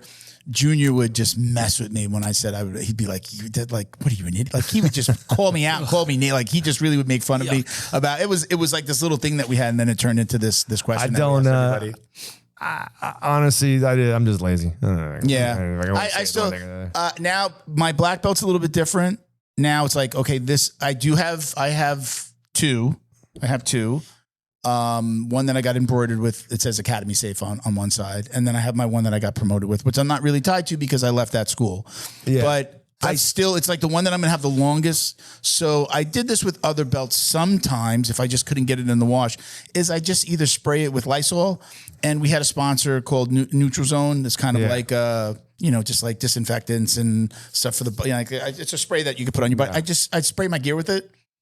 Just my belt, and I have a bag that I put all my gear in to go home. Do you see how he's minimizing how much cleaning he does by explaining in depth how much cleaning he does? I spray it. I wash it. I wash it. And then more. I get under my fingernails. I wash it more now because it's still got all the folds in it. Like I want it to not look like it's all unfolding. Sometimes I tap my finger 3 times when I walk outside. Every time I drive, I kiss my steering wheel. You don't see my foot tapping under the table here. We got Ben in one episode. You're shaking now. I got Ben in the other studio in one episode, and I'm like, dude, your leg was shaking because in that studio, like you could see, the person sitting. I have a table in front of me, but him off to the side, there's no table in front of him, and the whole it just looks like he's fucking nervous or fucking high. Like his neck. I don't even notice. Over you. My wife hates it. All right, so we're gonna wrap it up. Yep. I got some gifts for you. You have an Academy Safe mug, right? I sent you one, a little swag bag after you got accredited. Yeah, so we've got a Jiu Jitsu dummy mug. Hell yeah, I like free shit. We've got some Academy Safe stickers that you can either give out. Totally to worth the 4-hour drive. Right? I got a mug and some stickers. I had to get that. First time we're using this. I love this. This is my little hat transporter that my wife got me for my birthday. Very nice. Look at it. Get out of here. Put that on. Get out of here. Wow. for travel. Let's go to straps. Impressive. Right? Impressive. Whenever I travel, I usually just take like 3 different color hats and I put them on. I just strap them to my bag. Yeah. And then I'm like walking around with them, stuffing them under the seat on the airline on the plane. And I found this online. I was like, hey, babe, check this out, right? So I just love that it looks like a big freaking hat. Yeah, it looks like a big hat. Opening and closing. I got some hats for you. These are for you. Take what you want. Give them out to any of you guys, right? So please take those with you. Sure, I just noticed that white one's got like a little yellow. They're all brand new, but it's got a little yellow mark on it. But so what? And I got a tee. Are you medium or large? Oh, Jesus, I'm an XL, but I'll take. Oh, you're an XL. Give me a large. Give me a large. I'm an XL. That'll work. Yeah, that's a large shirt. That was from. I'll wear this tomorrow. BJJ Box sent that when they were still around. He disappeared off the face. I'll wear this tomorrow. And I will put this back in the box for the mug back in the box if you want. For sure. But listen, I really appreciate you being here. Let's do a couple. Let's just say goodbye. I'll let you say it first. We give every guest a few minutes if you'd like. Shout out, sponsors, talk about the gym, your handles, where you located, all that stuff. You know, I do a lot of work with a couple different places. Lahil's a good sponsor of mine. Lahil Biogenics. They were with you guys for a little while. I don't know if they're still with you guys or not. Lahil Biogenics. They my peptides, stem cells. They're located in Tampa. No Judges Needed is my old school jiu-jitsu owned and operated Jiu-Jitsu apparel. If you want to check them out, Mr. Troy Regano. No, it's my good friend Joy Regano. Okay. I just had dinner with him the other night. No Judges Needed. You can use, I think it's Trinity BJJ or some shit like that. You get a let them know. We're looking for some new apparel sponsors. I got you. And then primarily you. I don't know if you know this or not, but I have been delving into the content creation world, and I put a lot of time. What? Imagine. How long you been on OnlyFans? I'm a good-looking man. You get lost in the beard; it's a whole thing. I have been into the social media world for a long time. Go find me on one of those zones: Uncle Coach Kevin BJJ, TikTok, Facebook, Feed Finder, the whole freaking thing. And then, check out my school app. I don't know if you're familiar with it. I've got a school app that I have put a great deal of time and effort to it. There's hours and hours of content on there. We're running great deals now to get in on the ground floor with my school app. Lots of good content, lots of things that I've put a lot of effort into. I love jiu-jitsu more than anything in the world. I have dedicated more of my time and life to jiu-jitsu than probably just about anybody I've ever met. It's everything to me. I got no kids. I got no family. I got nothing but my gym and my jiu-jitsu stuff. So if you're interested in learning a lot from someone that knows how it goes, go check me out on school or social media and get involved. You have a school channel? I do have a school channel. SKOL, right? SKOOL, yeah. Download the app and then go look for... Is that the app that you're talking about that you built? Yes, okay, it's cool. Right. And then go look for Uncle Coach Kevin BJJ on there. All right, and then I got my podcast, Old Man Grappling Hours. Tell everybody where you're located. I'm in northern Tampa, Odessa. Right as North Tampa as you can go. It's right on the cusp of Tampa and Pasco County. It's Gracie Trinity Brazilian Jiu-Jitsu. Gracie Trinity Brazilian Jiu-Jitsu. Very cool. Academy safe, accredited. All my coaches will have background check, vetted and background check. Yeah, man. I appreciate you. Thank you for the support. As much as we're trying to give back, I appreciate every coach that comes on and trusts us with this. It's something new. It's different. By the way, I was going to tell you, I don't know if you're doing your own social media, make sure you collab with us on stuff, 100%. Especially if you can collab with stuff now that you've been a guest. Like if you want to collab on Jiu Jitsu Dummies, happy to collab. Sure. Not just push out a story, but if you want to collab, it'll appear on our page. And then anything, if you want to talk about Academy Safe or things that you're doing, just again, collab on Academy Safe. Either one, I do the. Can I give you one more plug? By the way, yeah, absolutely. I wanted to do this earlier. I don't want to leave until we do this. I really want to thank you for what you're doing with Academy Safe because I think it's a hole that has not been filled. And it definitely needs to happen. Ladies and gentlemen, know who your instructors are, know who you're dealing with, know that it's someone that's vetted, that has your best interests in mind. I hate the fact that we live in an environment where there are so many predatory people that flock to the martial arts world. Make sure your gym is Academy Safe accredited. Make sure that you have people that you trust to coach and do your research. Yeah, man. Thank you for doing something about it, Milton. Thank you. And I, again, appreciate your support. Yeah. As an academy owner, you work hard to build trust with your students, their parents, and your community. But trust isn't something you claim, it's something you prove and earn. That's where Academy Safe comes in. We help academies like yours stand out with verified safety standards. Background checks for all staff, U.S. Center for Safe Sports certification, concussion training, defibrillators on site, CPR, first aid and AED certification, security cameras, rank and lineage checks, and verification of business insurance. Join the trusted martial arts registry that's redefining safety throughout North America. Lead by example. Show parents you're accredited with Academy Safe. You show up every day to change lives. You manage a million little details, all of them critical. We get it. We know the founder mindset because Wodify was built from the ground up, just like you. We know details because we fine-tuned every nuance of our own platform to make it work seamlessly for you. You need a partner who understands your business and a platform that helps you run it like a well-oiled machine. The founder hustle never stops, and you wouldn't have it any other way. We're Wodify. We're built to build you up.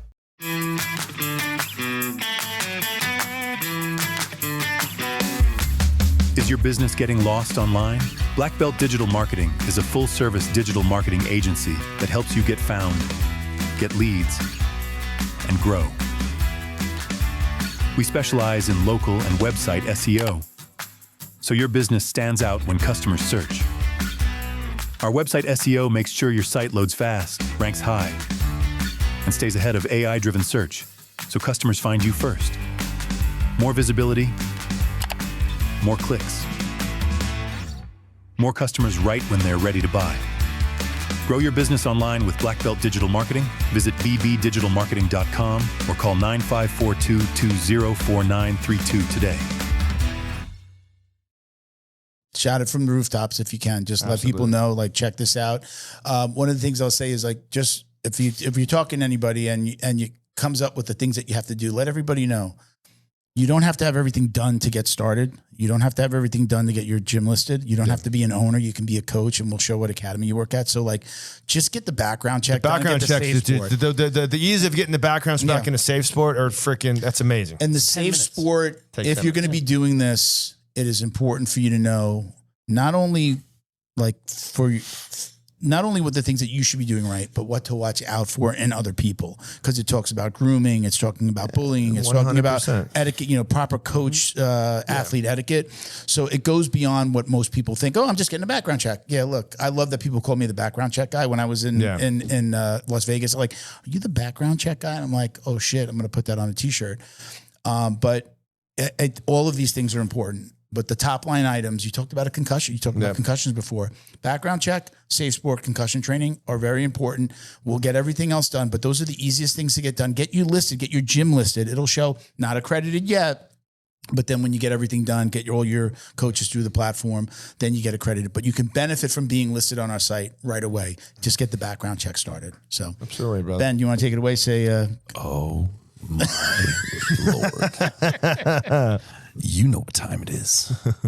It's time to get right about your training. If you're in the Palm Beach County and you want to get into the martial arts, there's only one option. Safe. Academy Safe, to be exact. And some of the best gosh darn training around. Do you like jiu-jitsu? Gosh darn. Gosh darn. Thanks for keeping it clean. Gosh darn, I do. Do you like jiu-jitsu? Maybe wrestling, a bit of boxing and Muay Thai. Are you there for mixed martial arts? Well, American Top Team Palm Beach Gardens is the only place. Championship level training for the whole family. The best communities. ATTPBG.com. Check it out. All right, we got to get out of the studio. Fighttape.us. Check it out. Fighttape.us on Instagram. Get it. Buy it for me. Mine is short. Check us out check us out on, only done this almost 200 times, at Jiu Jitsu Dummies for all the ways to watch, listen, support. My personal IG is Uncle Milty BJJ. It is that for now unless it becomes Grandpa something. We've got some ideas, but I'm going to wait to see what the girls, they start calling me as Grandpa, because it's probably not going to be Grandpa. Then it's going to be that. Jiu-Jitsu. Abuelo. we're actually thinking. What's funny is me and my wife came up with Buelo. Just like because like my daughter couldn't say grandpa. My daughter called my father Papa. Yeah. Because she was saying grandpa. Nobody ever told her to do that. She just started doing it and it became a thing, and he's Papa. And he's Papa to all the grandchildren now because she was the first. So I was like, I'd really like it to be in Spanish and for them to call me Abuelo. And then we were like, oh, what about Buelo? And I'm like, so I will be a grandpa on August 4th. Oh, snap. He's going in scheduled. This is scheduled. So check me out at Uncle Milty BJJ on IG. We're going to say goodbye over here, guys. Thank you for watching and listening, everybody. Peace, love, jiu-jitsu. Peace. Did you see that on the other door? What happened? Who walked by? Giant 75-year-old Boca tits. Oh, really? Like her whole body was 100 pounds and her tits were 50. Yeah, it was insane. I was like holy shit. You know what's funny? Like it's hard to not get like I don't mind the windows being open, so I kind of like it because every once in a while it's funny. I don't know how much you've been down in Boca, but you see like in the middle of the afternoon between 12 and 2, it's just all the yoga pants women. Did you see the bag lady? Like that's a Boca bag lady. That was the most organized cart that I've ever seen. And she didn't look like she was like completely dirty. Yeah. But I think she was a homeless bag lady. That was my assumption.